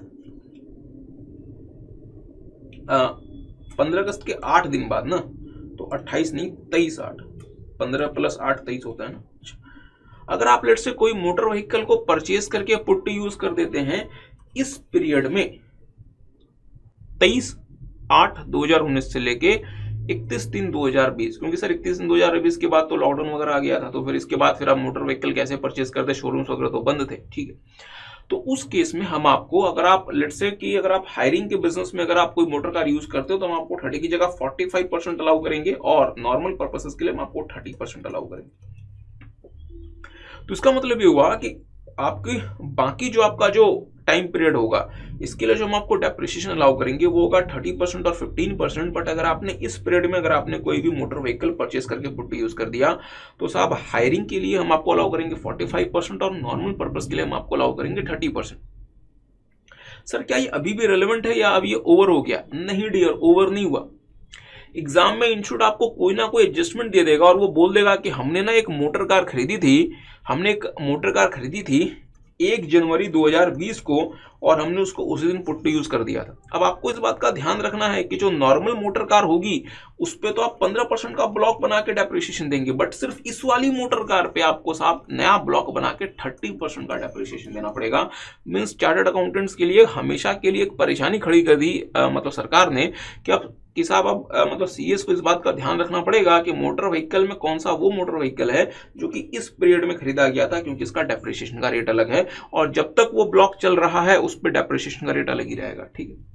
अच्छा, तो मेरे साथ साथ देखेंगे प्लांट एंड मशीनरी में अगर हम बात करें motor car other than those use in the business of running them on hire, मतलब अगर आप उसको हायर में यूज नहीं करते, अगर आप उसको लेट से टैक्सी वगैरह की तरह से यूज नहीं करते तो उस पर नॉर्मल रेट क्या था 15%। बट एक स्पेसिफिक पीरियड में, कौन सा, 23/8/2019 से लेके 31/3/2020, अगर आपने इस पीरियड में उसको परचेज करके पुट टू यूज कर दिया तो साहब 30%, क्योंकि आपको पता है कोरोना के दौरान जो है वो ऑटोमोबाइल इंडस्ट्री को बूस्ट दिया गया था। बट लेट्स से कि अगर आप मोटर कार यूज करते हैं on the business of running them on hire, means taxis या फिर मोटर बसेस या फिर मोटर लॉरीज या फिर मोटर टैक्सीज जो कि आप हायरिंग के बिजनेस में यूज करते हैं, उस केस में साहब जो नॉर्मल रेट था वो था 30%, और अगर आप इस पीरियड में परचेज करके पुट टू यूज करते हैं तो 45%, ध्यान दीजिएगा 45%, ठीक है। अच्छा, आगे आते हैं मॉल्ट्स जो आप फैक्ट्री में यूज करते हैं 30%, एरोप्लेन के इंजन 40%, पॉल्यूशन से जुड़ी हुई जितनी भी चीजें हैं सब कुछ 40%, plant and machinery integrated circuit 30%, life saving medical equipment 40%। अच्छा सर एक बात बताएं, plant and machinery used in semiconductor industry covering all integrated circuit 30%। हमारे कंप्यूटर में भी तो इंटीग्रेटेड सर्किट होता है, उसका रेट क्या होगा साहब? कंप्यूटर का रेट ही आपका दे दिया गया 40%। सर हमारे फोन में भी तो इंटीग्रेटेड सर्किट होता है, उसका रेट कितना होगा? 15%। क्योंकि अगर आप यहाँ पे 30% देंगे ना, तो आप अगर इंटीग्रेटेड सर्किट मैन्युफैक्चर करते हैं उस केस में जो आप प्लांट मशीनरी यूज करते हैं उस पर 30% है। ठीक है, अच्छा आगे आते हैं। वाटर ट्रीटमेंट प्लांट वगैरह में अगर आपने कोई बिल्डिंग बनाई थी वो भी 40%, कोई आप मशीन वगैरह यूज करेंगे वो भी 40%, और अगर आप इंफ्रास्ट्रक्चर फैसिलिटी के लिए कोई बिल्डिंग यूज करते हैं 40%, कोई मशीन या प्लांट यूज करते हैं 40%, दोनों के केस में 40%। तेल के कुएं 15%। अच्छा, रिन्यूएबल एनर्जी से जुड़ी हुई जितनी भी चीजें हैं वो आपको साहब मिल जाती है 40%। अब ये एक अजीब सी बात है सर जी कि अगर आपने कोई विंड मिल वगैरह परचेज करके इंस्टॉल की बिफोर 31/3/2014, तो वो रेलेवेंट ज्यादा नहीं है इस बात, इसको आपको कोई बहुत ज्यादा इंपॉर्टेंस आपको नहीं देना, बेवजह इसको याद रखने की रिक्वायरमेंट नहीं है। इंपॉर्टेंट बात है dear, computer including computer software 40%, means computer पे भी 40% और कंप्यूटर के सॉफ्टवेयर पे भी 40%। किसी जमाने में साहब कंप्यूटर सॉफ्टवेयर पे 100% मिल जाता था, बट अब वो रिस्ट्रिक्ट हो गया 40% पे। ठीक है, अच्छा, कंप्यूटर एसेसरीज एंड पेरिफेरल्स जैसे printer, scanner, server, UPS etcetera, इस पे 40%, ध्यान दीजिएगा। तो आपका मेन जो कंप्यूटर है उसमें भी 40%, कंप्यूटर एसेसरीज वगैरह हैं, कीबोर्ड, माउस, प्रिंटर, स्कैनर वगैरह, उस पे भी 40%। अच्छा, बुक्स में डियर सिर्फ 2 लोगों को बुक्स पे डेप्रिसिएशन अलाउड है, सिर्फ और सिर्फ 2 लोगों को बुक्स पे डेप्रिसिएशन अलाउड है। पहला वो लोग जो कि प्रोफेशन में एंगेज हैं, दूसरा वो लोग जो कि लाइब्रेरी रन करते हैं। तो इसका मतलब अगर आप बिजनेस करते हैं, अगर आपने पढ़ने के लिए किताबें रखी हुई हैं तो वो उस पर आप डेप्रिसिएशन क्लेम नहीं कर सकते। तो मेरे साथ साथ देखेंगे, बुक्स, एनुअल पब्लिकेशन और otherwise owned by SSC carrying on profession 40%, तो चाहे एनुअल पब्लिकेशन हो चाहे आपका अदर देन एनुअल पब्लिकेशन हो 40%। पर सिर्फ एक बात बताओ, बजट आया, हमने बजट से जुड़ी हुई किताबें खरीदी जो कि अगले बजट के लिए तो रेलेवेंट नहीं है, फिर भी 40% और बाकियों पे भी 40%। सर हम बिजनेस करते हैं, शॉप रन करते हैं, हमने पढ़ने के लिए किताबें रखी हैं, लॉ मेकर कहता है कि साहब अगर आप दुकान चलाते हो तो फिर शांति से अपना दिमाग सिर्फ और सिर्फ उस शॉप को रन करने में लगाओ, किताबें आपको नहीं पढ़नी। किताबें सिर्फ कौन पढ़ सकते हैं? जो कि प्रोफेशन में एंगेज्ड है, ठीक बात है। या दूसरा, अगर आप लाइब्रेरी का बिजनेस रन करते हैं तो उस केस में आप बुक्स पे डेप्रिसिएशन क्लेम कर सकते हैं 40%। अच्छा, प्लांट एंड मशीनरी का डियर फ्रेंड्स जनरल रेट है 15%, तो सर बाकी रेट्स क्या आता है? ध्यान दीजिएगा, प्लांट एंड मशीनरी में डियर जो एग्जाम में जनरली जो क्वेश्चन आता है वो आता है नॉर्मल रेट वाला, और दूसरा आता है कंप्यूटर्स वाला, जो कि आपने देख लिया 40%। चलें, शिप्स की बात करें तो चाहे किसी भी तरीके का शिप हो, चाहे वो ओशन गोइंग शिप हो, चाहे वो जो है वो आपके स्पीड बोट्स वगैरह हो, या किसी भी तरीके का शिप हो, उस पर आपको डेप्रिसिएशन मिलेगा 20%। अच्छा, देखेंगे मेरे साथ साथ प्लांट का मतलब क्या है, जो हम आपके साथ बार बार बात कर रहे हैं प्लांट एंड मशीनरी। तो प्लांट का मतलब क्या है? Plant includes ships, vehicles, books, scientific apparatus and surgical equipment but does not include T bushes. Again इसका कोई मतलब नहीं है हमारे लिए फिलहाल। आगे बढ़ते हैं थोड़ा सा। अच्छा, तो थोड़ा सा आगे बढ़ते हैं। Depreciation on land dear friends, land में डेप्रिसिएशन अलाउड नहीं है। अगर आपने कॉमन प्राइस पे बिल्डिंग और लैंड दोनों परचेज किया तो साहब दोनों का बाइफर्केशन करें, बिल्डिंग के स्ट्रक्चर पे डेप्रिसिएशन मिलेगा, लैंड पे नहीं। अच्छा, depreciation rate on forklift trucks और tractors used within the factory premises, this is important. तो ट्रैक्टर तो आप सारे बच्चों ने देखा हुआ है, फोर्कलिफ्ट ट्रक ये बेसिकली कुछ ऐसा होता है जो कि फैक्ट्री वगैरह में एक प्लेस से दूसरे प्लेस जो है वो रॉ मटेरियल को या गुड्स वगैरह के मींस मूवमेंट का के काम में आता है। तो सवाल बना कि ये क्या व्हीकल है? Is it vehicle? अगर ये व्हीकल है तो क्या होगा, अगर ये व्हीकल नहीं है तो क्या होगा? तो मेरी बात पर ध्यान दीजिएगा। अगर हम ट्रैक्टर्स की बात करें डियर फ्रेंड्स, तो ट्रैक्टर्स पे जो नॉर्मल जो डेप्रिसिएशन का रेट है दैट इज 15%। प्लांट में चले जाते हैं ये। और दूसरा एडिशनल डेप्रिसिएशन इन पे नहीं मिलता। तो फिर से अगर हम बात करते हैं ट्रैक्टर्स की, अगर लेट्स से कि आप इन ट्रैक्टर्स को with in the factory premises run करते हैं, जैसे मान लीजिए कि आपकी फैक्ट्री है जिसके 4 पॉइंट्स हैं ABCD। फैक्ट्री डियर बहुत बड़ी भी हो सकती है। अगर आप देखें तो बोइंग की फैक्ट्री बहुत बड़ी है दुनिया में, इसी तरीके से बहुत सारी फैक्ट्रीज जो कि बहुत बड़ी हैं। और लेट्स से कि अगर आप ट्रैक्टर को इसी प्रीमाइसेस पे या इसी एनक्लोज्ड पाथ पे यूज करते हैं, तो डियर मोटर व्हीकल एक्ट कहता है कि व्हीकल में वो व्हीकल शामिल नहीं है जो कि एक एनक्लोज्ड पाथ पे यूज होता है। तो अगर लेट्स से कि जो अगर ट्रैक्टर है या अगर कोई ट्रक है या कोई फोर्क लिफ्ट मतलब ट्रक है, अगर वो फ्रीली अगर वो रोड पे मूव करता है तब तो वो व्हीकल है। अगर वो एक इनक्लोज्ड प्रीमाइसेस पे रन होता है, अगर वो एक एनक्लोज्ड प्रेमाइसेस पर रन होता है, it is not a vehicle, it is not a vehicle, because motor vehicle act इसको इंक्लूड ही नहीं करता। अगर वो व्हीकल नहीं साहब तो वो प्लांट एंड मशीन बन गया, और वो प्लांट एंड मशीन बन गया तो रेट लगेगा 15%, मीन्स डेप्रिसिएशन का रेट 15%, और आप एडिशनल डेप्रिसिएशन भी क्लेम कर सकते हैं, बिकॉज वो साहब वो क्या नहीं है, वो आपका रोड ट्रांसपोर्ट व्हीकल नहीं है। ठीक है, मेरे साथ साथ देख लें। As per Motor Vehicle Act, vehicle excludes a vehicle of special type adopted for use only in a factory or any enclosed premises. Therefore, forklift trucks or tractors used inside the factory would not fall in the definition of vehicle. Hence, it will be treated as plant and machine, as eligible for 15% depreciation. और चूंकि आप plant बन गए साहब, आप additional depreciation भी claim कर सकते हैं। ठीक है, अच्छा हमने आपके साथ पहले भी बात की थी, कंप्यूटर्स और कंप्यूटर एक्सेसरीज में आपको जो डेप्रिसिएशन मिलेगा वो मिलेगा 40%, और ये सेम केस है डियर इसका CIT versus BSES Yamuna powers. अच्छा, आईफोन, आईपैड, मोबाइल डिवाइसेस वगैरह इस पे तो सरकार लॉ मेकर ने कहा, कोर्ट्स ने कहा कि साहब जो आईपैड होता है इट इज नॉट कंप्यूटर, तो आपको नॉर्मल डेप्रिसिएशन का रेट मिलेगा प्लांट में 15%। बहुत ध्यान से, हमने कहा था लीज के केस में क्या होता है, लीज के केस में जो लेसर है डियर वो डेप्रिसिएशन क्लेम कर सकता है। अब let's say mister A laser है, मिस्टर बी लेसी है। मिस्टर ए ने मिस्टर बी को एक व्हीकल लीज कर दिया। एक ऑप्शन है कि जो मिस्टर बी है इस व्हीकल को नॉर्मल पर्पसेस के लिए यूज करते हैं।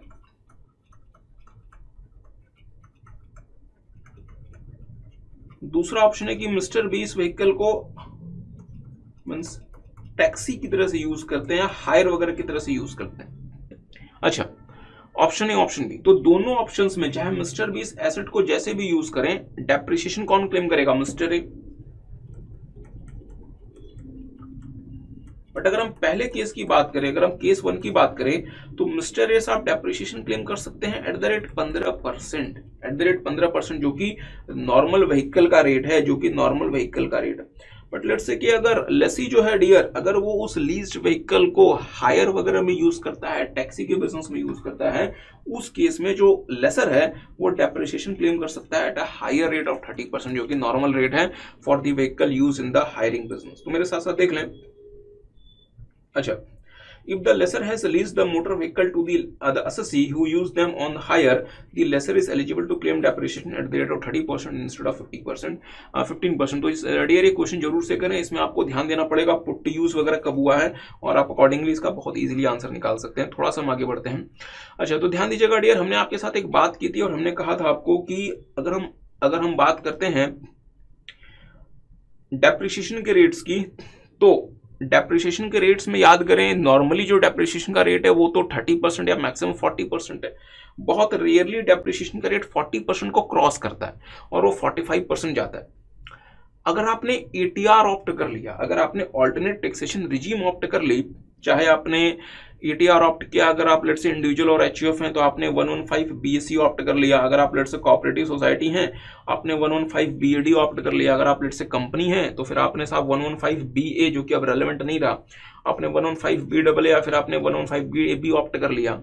अगर आपने कोई भी ATR ऑप्ट कर लिया, ऐसे केस में डियर फ्रेंड्स आपके पास जो मैक्सिमम अलाउेबल डेप्रिसिएशन का रेट होगा वो रिस्ट्रिक्ट हो जाएगा 40% पे, वो रिस्ट्रिक्ट हो जाएगा 40% पे। इसका मतलब ये हुआ कि लेट्स से कि आपके पास कोई ऐसा ब्लॉक है जिसपे आप 45% डेप्रिसिएशन क्लेम कर सकते हैं, बट जिस प्रीवियस ईयर से आपने ATR ऑप्ट कर लिया वो आपका रिस्ट्रिक्ट हो जाएगा 40% पे। और हाँ, जब हम आपके साथ ATR देखेंगे वहां पे हम आपके साथ और भी बात करेंगे, बट अगर आप किसी भी तरीके का ATR ऑप्ट कर लें डियर, आप वहां पे एडिशनल डेप्रिसिएशन क्लेम नहीं कर सकते।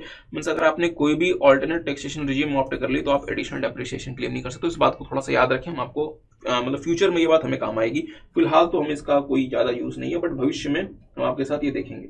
अच्छा, देखेंगे dear depreciation in case of succession amalgamation और डीमर्जर, सक्सेशन अमलगमेशन और डीमर्जर। बहुत ध्यान से मेरी बात को सुनेंगे डियर। देखेंगे बिजनेस रीऑर्गेनाइजेशन होता है। What I mean by business reorganisation, कि साहब लेट्स से कि मैं एक बहुत बड़ी कंपनी हूं, मैं मल्टीपल बिजनेसेस करता हूं ABCD under a single name, let's say ABCD limited. मैंने कहा कि इतनी बड़ी कंपनी को एज अ सिंगल कंपनी चलाना आसान नहीं है। मैंने ना क्या किया, मैंने ना अपने 3 डिविजन्स को अलग अलग कंपनी बना दिया। मीन्स मैंने इसका नाम रख दिया ए लिमिटेड, इसका नाम रख दिया बी लिमिटेड, इसका नाम रख दिया सी लिमिटेड। तो मुझे बताएंगे मैं क्या बन गया, डीमर्ज्ड कंपनी, और ये तीनों क्या बन गया, रिजल्टिंग कंपनीज, और ये बन गया रिजल्टिंग कंपनीज, और मैं इसकी लेट से कि 100% जो है वो होल्डिंग बन गया। तो इसका मुझे फायदा क्या हुआ कि साहब मैंने ना अपने बिजनेस को अलग अलग कंपनीज में बांट दिया ताकि मैं उसे और बेटर तरीके से मैनेज कर सकूं। मैंने अपना रीऑर्गेनाइजेशन कर लिया, ठीक है। इसी तरीके से लेट से दो कंपनीज हैं ए और बी, ये है तो सेपरेट कंपनीज, बट इनको लगता है साहब कि अगर हम साथ मिलकर काम करें तो सिनर्जी इफेक्ट ज्यादा होगा, so it is better to amalgamate. तो लेट से ए जो है वो बी में अमलगमेट हो जाता है, या ए और बी आपस में अमलगमेट होकर एक नई कंपनी बना लेते हैं C limited. Again this is business reorganisation, ठीक है। अच्छा, इसी तरीके से लेट से कि मैं एक प्राइवेट कंपनी हूं, या मैं लेट से एक अनलिस्टेड पब्लिक कंपनी हूं। मैं जोश में कंपनी की तरह से रजिस्टर्ड तो हो गया, बट मुझे लगता है कि यार मेरा जो स्केल ऑफ बिजनेस है ये कंपनी को जस्टिफाई नहीं करता। It is better for me कि मैं एक एलएलपी में कन्वर्ट हो जाऊं, ताकि मैं बेटर तरीके से अपना बिजनेस कर सकूं। तो लेट्स से डियर कि एक प्राइवेट कंपनी वगैरह एक एलएलपी में कन्वर्ट हो गई टू बेटर मैनेज और to better carry on its business. So this is again what, this is a business reorganisation, ठीक बात है। हम आपके साथ ग्रेजुअली देखेंगे कि इनकम टैक्स एक्ट ने बिजनेस रीऑर्गेनाइजेशन को बहुत सारे फेवर दिए,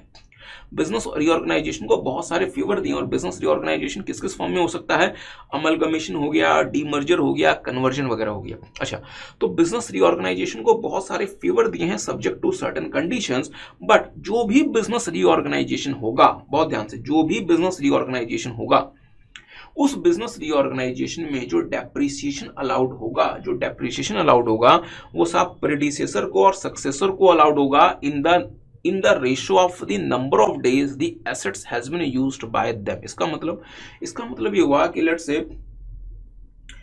1 जुलाई 2022 को ए लिमिटेड जो है वो बी लिमिटेड में अमलगमेट हो गई। तो मुझे बताएं यहाँ पे प्रेडिसेसर कौन है, ए लिमिटेड कब से कब तक, सर 1 अप्रैल से लेके 30 जून तक, क्योंकि 1 जुलाई से वो क्या बन गई, बी लिमिटेड।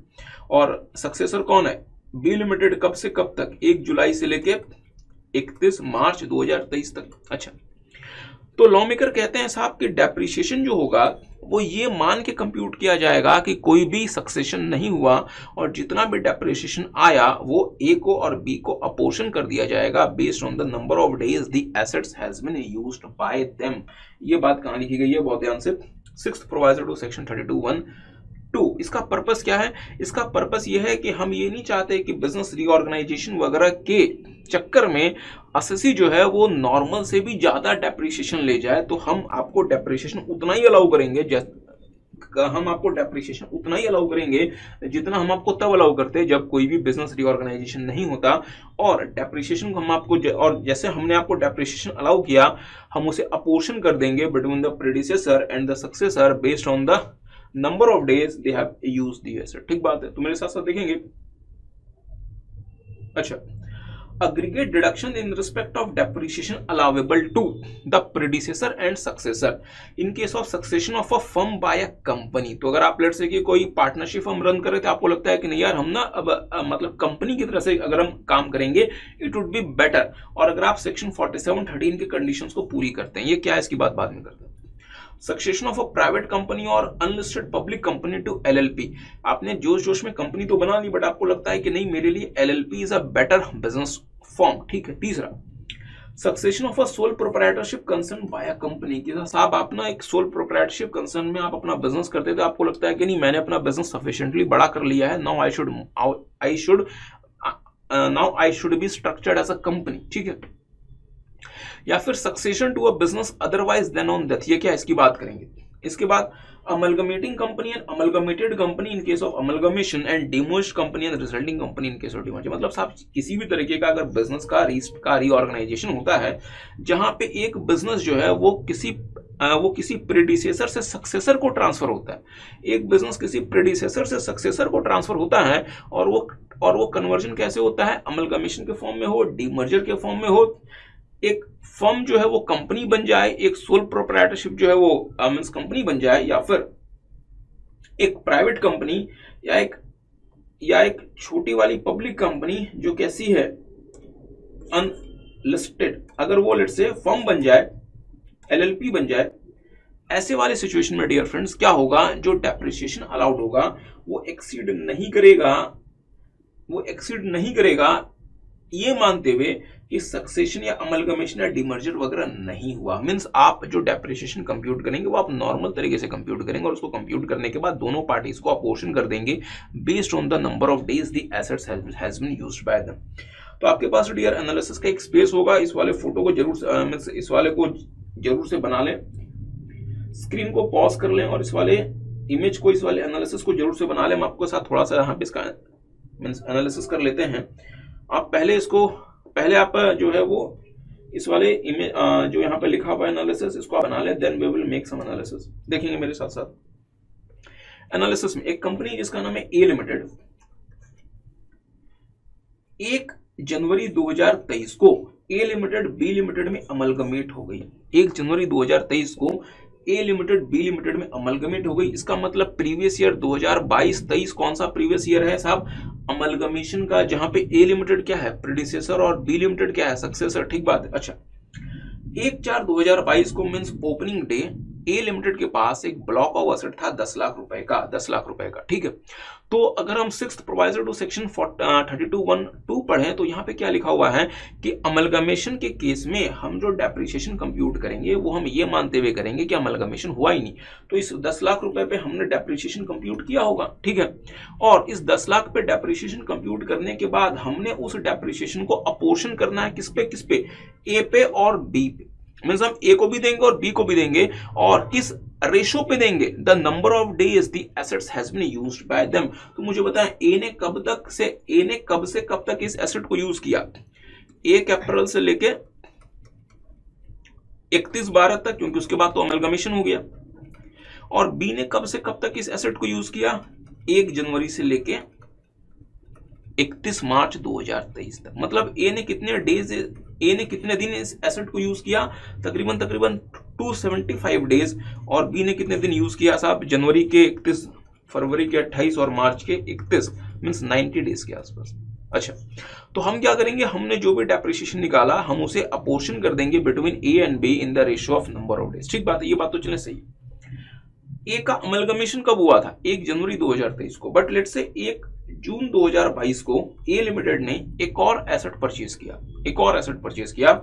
मुझे बताएं इस एसेट पे जो डेप्रिसिएशन होगा, जो एसेट पीक्यू है, इस पे जो डेप्रिसिएशन होगा वो भी कैसे कंप्यूट होगा, नॉर्मल प्रोविजंस के हिसाब से, ये मानते हुए कि कोई अमलगमेशन डिमर्जर नहीं हुआ। और इसका जो डेप्रिसिएशन होगा डियर, ये भी हमें अपोर्शन करना पड़ेगा between A and B. Agree करते हैं? बट क्या हम इस वाले का अपोर्शन, क्या हम एसेट पीक्यू के डेप्रिसिएशन का अपोर्शन इस रेशो में करेंगे 275 डेज और 90 डेज? नहीं सर। क्यों? क्योंकि साहब ए लिमिटेड ने एसेट पीक्यू को 275 दिन यूज नहीं किया। कब से कब तक यूज किया है, 1 जून 2022 से लेके 31 दिसंबर 2022 तक। और बी ने कब से कब तक यूज किया है, 1 जनवरी 2023 से लेके 31 मार्च 2023 तक। तो ए ने कितना यूज किया, 214 डेज, और बी ने कितना यूज किया, 90 डेज। तो हमारे एसेट पीक्यू का डेप्रिसिएशन जितना भी आएगा वो अपोर्शन हो जाएगा ए पे और बी को in the ratio of 214 and 90 days. ठीक बात है। अच्छा, बहुत ध्यान से, ए लिमिटेड बी में अमलगमेट हो गई कब, 1 जनवरी 2023 को। ठीक है, अब लेट से 1 फरवरी 2023 को बी लिमिटेड कोई नई मशीन परचेज करता है। तो मुझे बताएं क्या इसका भी अपोर्शन होगा? नहीं सर, इस पे सारा का सारा डेप्रिसिएशन किसको मिल जाएगा, बी लिमिटेड को, क्योंकि अपोर्शन सिर्फ और सिर्फ किसके डेप्रिसिएशन का होना था, प्रीडिसेसर के, मींस ए लिमिटेड के। इस दिन तो ए लिमिटेड बचा ही नहीं, तो फिर इस दिन आप किसका डेप्रिसिएशन अमोर्टाइज करवाएंगे। ठीक है। अच्छा, जल्दी से आगे आते हैं, देखेंगे मेरे साथ साथ। S limited has a block of assets having 15% rate of depreciation, जिसकी WDV जो है वो है साहब 40 लाख रुपीज 1/4/2022 को। मतलब एस लिमिटेड के पास एक ब्लॉक ऑफ एसेट है जिसकी WDV है 40 लाख रुपए 1/4/2022 को। इन्होंने एक और एसेट परचेज कर लिया 1/11/2022 को 14,40,000 रुपए का। अच्छा, तो इनके पास जो पहला जो एसेट है वो है 40 लाख रुपए का, इन्होंने एक और एसेट परचेज कर लिया 1/11/2022 को 14,40,000 रुपीज का। ठीक है। S Limited was amalgamated with B Limited, an Indian company. चले, with effect from 1/1/2023 मींस 1 जनवरी 2023 से S Limited B Limited में अमलगमेट हो गई। तो मुझे बताएं हमारा जो प्रीवियस ईयर 22-23 है वो कैसा है? ईयर ऑफ कन्वर्जन या ईयर ऑफ अमलगमेशन। तो इस प्रीवियस ईयर का डेप्रिसिएशन किससे गवर्न होगा? 6 provision to section 32(1)(1), 6 provision to section 32(1)(2। इस केस में हम आपका डेप्रिसिएशन कैसे आपको देंगे? ये मानते हुए कि एस लिमिटेड बी लिमिटेड में अमलगमेट नहीं हुआ। एस लिमिटेड का यहाँ पे डेप्रिसिएशन कितना आएगा सर? 40 लाख रुपीस पे भी और 14.40 लाख पे भी। तो 40 लाख पे डेप्रिसिएशन कितना आएगा, क्या आप मुझे बताना चाहेंगे? सर 40 लाख पे मतलब 15% और आपने पूरा यूज किया है तो 6 लाख रुपए। और दूसरा जो डेप्रिसिएशन आएगा वो आएगा 14,40,000 पे, और यहाँ पे आपने चूंकि इसको पुट्टी यूज किया है 1 नवंबर 2022 को, तो साहब लेस देन 180 डेज है तो फिर इसका 7.5%।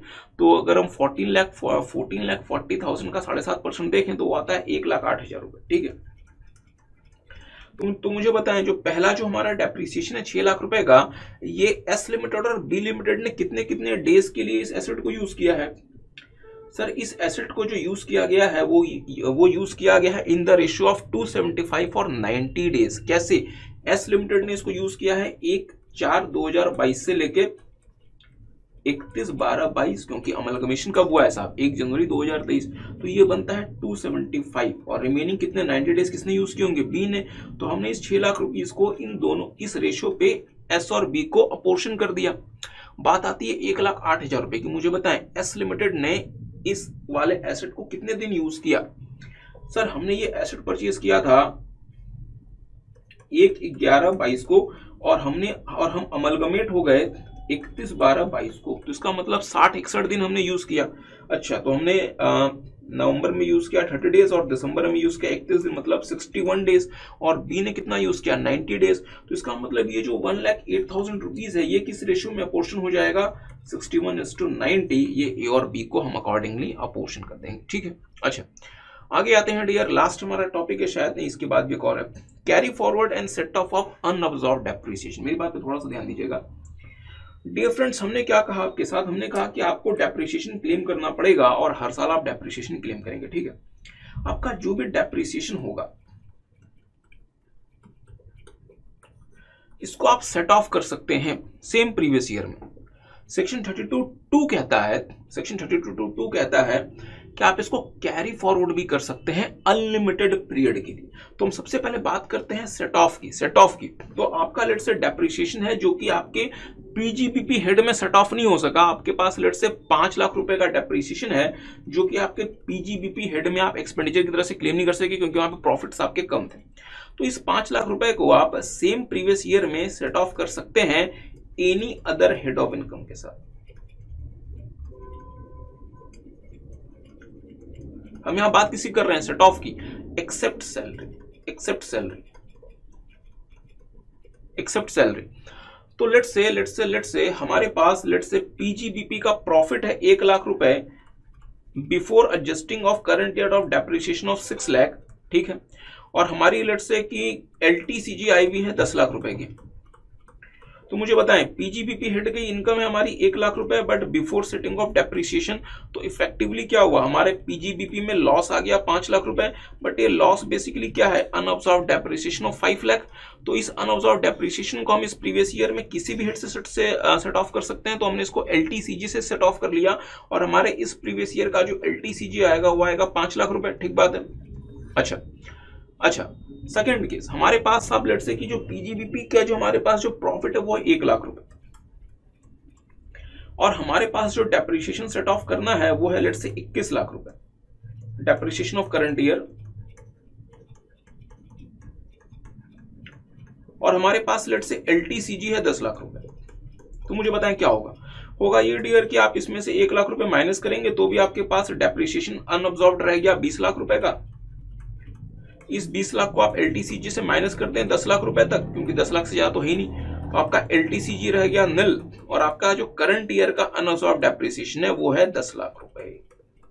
अच्छा, तो हमारे करंट ईयर का अनअब्सॉर्ब्ड डेप्रिसिएशन रह गया 10 लाख रुपए। अब इसका क्या होगा, डेप्रिसिएशन को आप डियर कैरी फॉरवर्ड कर सकते हैं अगले साल के लिए, अगले साल के लिए, ठीक है।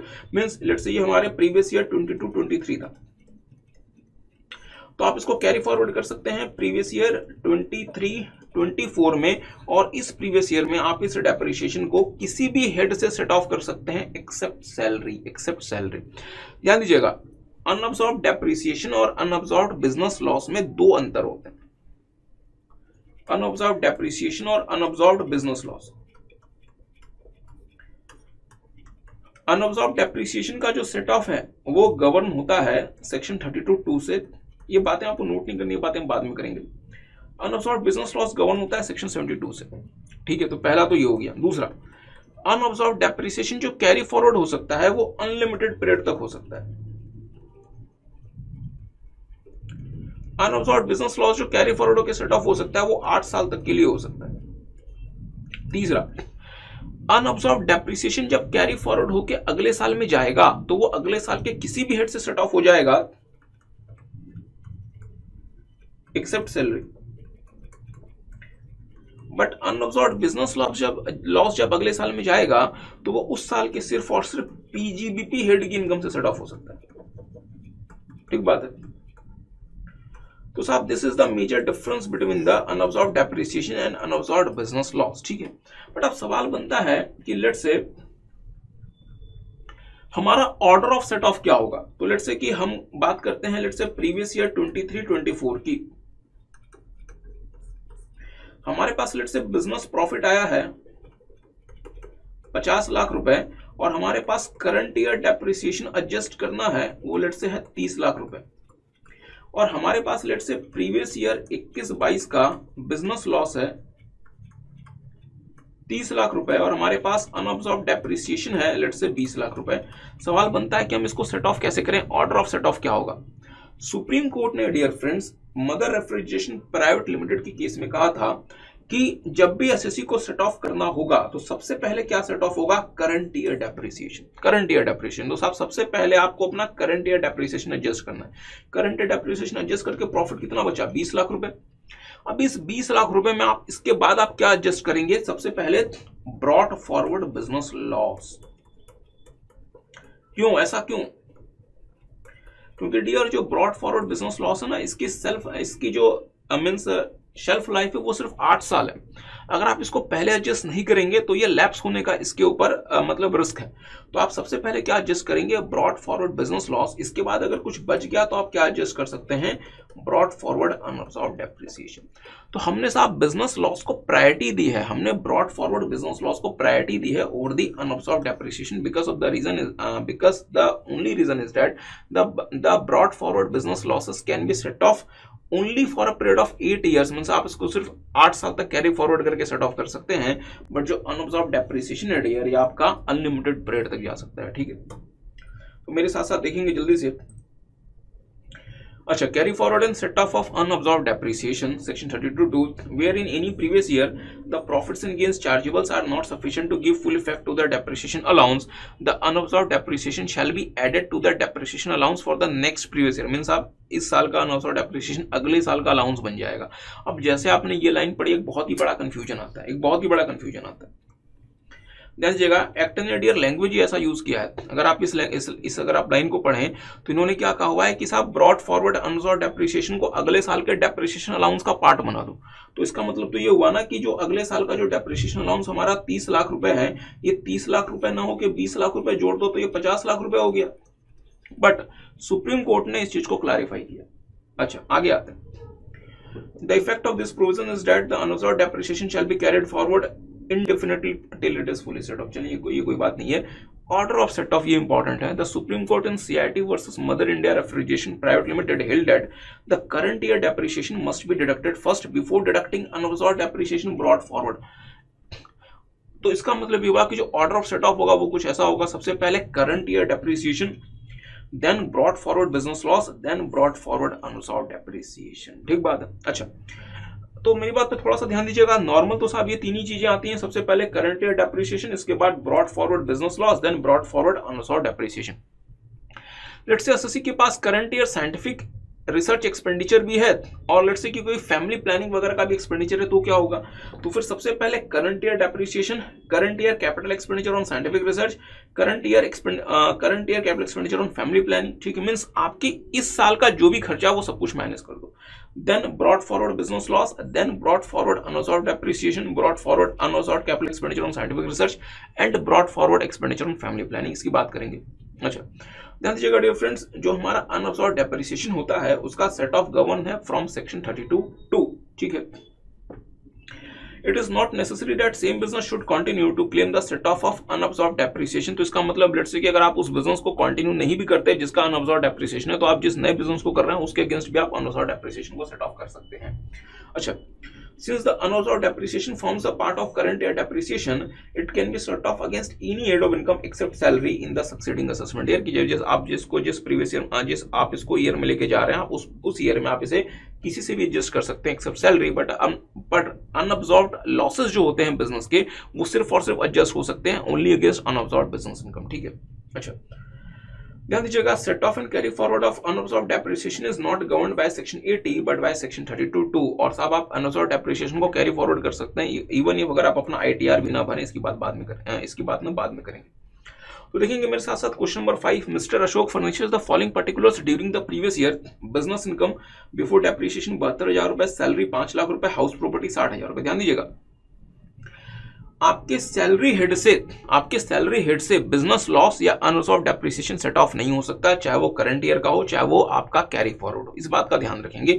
सेक्शन 72 कहता है साहब कि सेक्शन 72 रीड विद सेक्शन मतलब 71, वो कहता है कि आपका पीजीबीपी का लॉस या आपके पीजीबीपी हेड का अनअब्सॉर्ब्ड डेप्रिसिएशन वो सैलरी हेड से सेट ऑफ नहीं हो सकता, ठीक है। तो देखेंगे बिजनेस लॉस, अच्छा, business income before depreciation 72,000 rupees और हमारा डेप्रिसिएशन अलाउंस है 96,000 रुपीज। तो मुझे बताएं, अगर मैं अपनी बिजनेस इनकम में से इस डेप्रिसिएशन को घटा दूं तो मैं मैक्सिमम कितना घटा सकता हूं? 72,000 रुपीज। मेरी बिजनेस इनकम हो गई निल। अभी भी मेरे पास अनअब्सॉर्ब्ड डेप्रिसिएशन कितना है? 72,000 माइनस करके 14,000 रुपए। तो क्या मैं सेम प्रीवियस ईयर में एडजस्ट करना चाहूंगा? हाँ सर, सेम प्रीवियस ईयर में मैं सैलरी के पास लेके गया, सैलरी ने मना कर दिया, बट हाउस प्रॉपर्टी एडजस्ट करवा देगा। तो मैं हाउस प्रॉपर्टी से 14,000 रुपए घटा दूंगा, तो मेरी हाउस प्रॉपर्टी की इनकम आ गई 36,000 रुपए, मीन्स 46,000 रुपए समथिंग। अच्छा सर, ये 14,000 नहीं 24,000 रुपए होते हैं। अच्छा, तो मैं हाउस प्रॉपर्टी से घटा दूंगा 24,000 रुपए और मेरी हाउस प्रॉपर्टी की इनकम आ गई 36,000 रुपए। अच्छा, तो साहब मेरी करंट ईयर का प्रॉफिट कितना बचेगा? मेरा सैलरी इनकम मेरी इंटैक्ट है, बिजनेस इनकम मेरा निल हो गया और हाउस प्रॉपर्टी मेरा 60,000 से कम होके 36,000 रुपए पे आ गया, क्योंकि 24,000 रुपए का मैंने अनअब्सॉर्ब्ड डेप्रिसिएशन एडजस्ट करा दिया। बट ध्यान देने वाली बात यह है कि मेरे केस 1 में अनअब्सॉर्ब्ड डेप्रिसिएशन 100% अब्सॉर्ब हो गया। अब इसे मुझे कैरी फॉरवर्ड नहीं करना, क्योंकि साहब उसी प्रीवियस ईयर में एडजस्ट हो गया। दूसरा केस, मेरा करंट ईयर का डेप्रिसिएशन है 150। तो मुझे बताएं, मैं अपने बिजनेस इनकम में से माइनस भी कर दूं तो भी मुझे और कितना सेट ऑफ करना पड़ेगा? 78,000 रुपीज। मैं पूरा का पूरा हाउस प्रॉपर्टी भी लगा दूं तो भी कितना बच जाएगा? 18,000 रुपए। क्या इस 18,000 को मैं सैलरी से एडजस्ट कर सकता हूं? नहीं। तो इसका मतलब यह हुआ कि 18,000 रुपए मेरा अनअब्सॉर्ब्ड डेप्रिसिएशन हो गया, जो मुझे कैरी फॉरवर्ड करना पड़ेगा। और मेरे करंट ईयर की इनकम कितनी आ गई? 5 लाख रुपए, और मैं 18,000 रुपए जो है डियर वो कैरी फॉरवर्ड कर लूंगा। अच्छा, तो हमारा लास्ट टॉपिक है dear friends, assets acquired on hire purchase. याद करें, हमने आपके साथ बात की थी कि जो नॉर्मल लीज होता है वहां पे लेसर जो है he is entitled to claim depreciation और लेसी को डेप्रिसिएशन अलाउंस नहीं मिलता। Lessee 100% of the lease rental जो है साहब वो डिडक्शन क्लेम कर सकता है। एक बहुत पुराना सर्कुलर है सीबीडीटी का 1943 का, ध्यान दीजिएगा 1943 का। तो सर क्या इतने पुराने सर्कुलर हमारे लिए रेलेवेंट हैं? डियर, मैं आपको ये सर्कुलर नहीं पढ़ाता, बट इंस्टीट्यूट ने अपने बुक में दिया हुआ है। अब मुझे बताएं, आईसीआई का जो स्टडी मैटर डियर कम से कम हमें वो तो कवर करना ही पड़ेगा ना पूरा का पूरा। अदरवाइज तो इसके अलावा भी बहुत सारे मतलब सर्कुलर्स हैं जो कि इंस्टीट्यूट ने अपने स्टडी मैट में कवर नहीं किया हुआ। तो हम साहब आपको हर वो सर्कुलर नहीं मतलब पढ़ाएंगे जो कि आईसीआई ने जिसको इग्नोर कर दिया, बट जिन सर्कुलर्स को आईसीआई ने स्पेसिफिकली कवर किया है वो तो हमें आपको पढ़ाना पड़ेगा। अच्छा, तो ध्यान दीजिएगा, हमने कहा कि लीज के केस में let's say mister A laser हैं और मिस्टर बी लेसी हैं। उन्होंने इनको कोई एसेट लीज कर दिया अगर ये नॉर्मल लीज है, अगर ये नॉर्मल लीज है, सर नॉर्मल लीज कौन सी होती है? नॉर्मल लीज वो लीज होती है जो कि हायर परचेज के तरीके से क्वालिफाई नहीं करती। तो सर ये बता दें हायर परचेज की तरह से कौन सी क्वालिफाई करती है? अच्छा, हायर परचेज की तरह से डियर लीज क्वालिफाई कर जाएगी यदि इन दो में से कोई एक भी कंडीशन पूरी हो जाए। पहली कंडीशन क्या है कि इस एसेट को लीज पीरियड के बाद मिस्टर बी की प्रॉपर्टी बन जाएगा। मींस ये जो एसेट है ये लीज पीरियड ओवर होने के बाद लेसी की प्रॉपर्टी बन जाएगा। Means the asset shall vest to the lessee after the lease period is over, पहला। दूसरा, point number 2, Mr. B has an option to purchase the asset at the end of the lease period. Means lessee has the option or right to purchase the asset at the end of the lease period. तो इसका मतलब the property shall become the asset shall become the property of the lessee, या the lessee has the option to purchase the leased asset at the end of the lease tenure.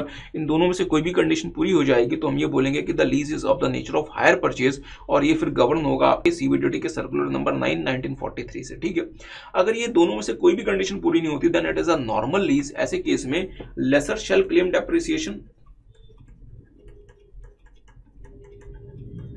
Laser shall claim depreciation. Let's say mister B जो इनको lease rental पे करते हैं वो करते हैं 50,000 rupees.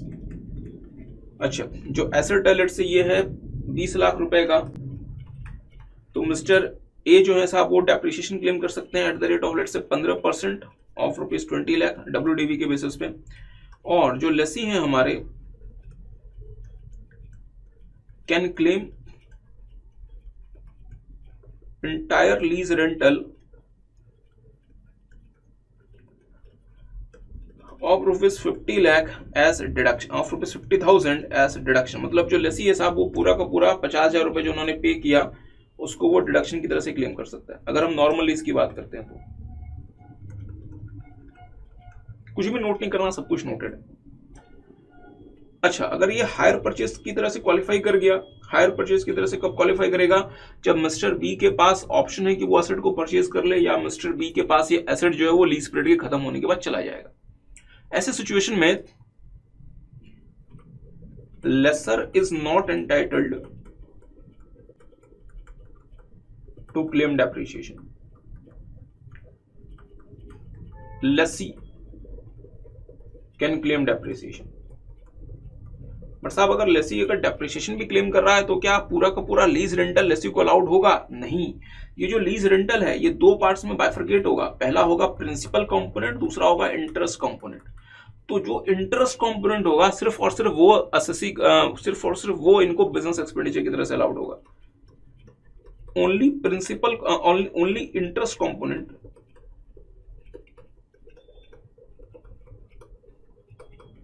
Of lease rental allowed to Mr. B मतलब Lesi as a deduction. मतलब ये हुआ कि लेसी को सिर्फ और सिर्फ साहब प्रिंसिपल कंपोनेंट अलाउड नहीं होगा, सिर्फ और सिर्फ इंटरेस्ट कंपोनेंट इनको बिजनेस एक्सपेंडिचर की तरह से अलाउड होगा और सिर्फ वो क्लेम कर सकती हैं। और कंपनसेशन के फॉर्म में हमने इनको क्या अलाउ कर दिया कि आप डेप्रिसिएशन क्लेम कर लें, बट लीज रेंटल में ये सिर्फ और सिर्फ इंटरेस्ट वाला कंपोनेंट क्लेम कर सकते हैं, प्रिंसिपल वाला कंपोनेंट क्लेम नहीं कर सकते। तो मेरे साथ साथ देख लें। अच्छा, where the terms of the hire purchase agreement provided that the hired asset shall eventually become the property of the hirer, मतलब Mr. B, or gives the hirer an option to purchase the asset, such transaction would be governed by CBDT circular number 9/1943. In such cases, the periodical payments made by the hirer, मतलब Mr. B, would be broken into interest charges, जो कि Mr. B को allowed हो जाएगा, और जो principal component है वो Mr. B को अलाउड नहीं होगा। ठीक है, इसके बदले इनको क्या मिलेगा? Depreciation is allowed to the hirer on the initial value of the asset, that is the amount for which the hired asset would have been sold for cash at the date of agreement. मतलब साहब 20 लाख रुपए ये जो asset का जो price है जिस दिन ये जो एसेट है मिस्टर ए ने मिस्टर बी को लीज किया था, तो मिस्टर ए अब इस पर डेप्रिसिएशन क्लेम नहीं करेगा, मिस्टर बी क्लेम करेंगे।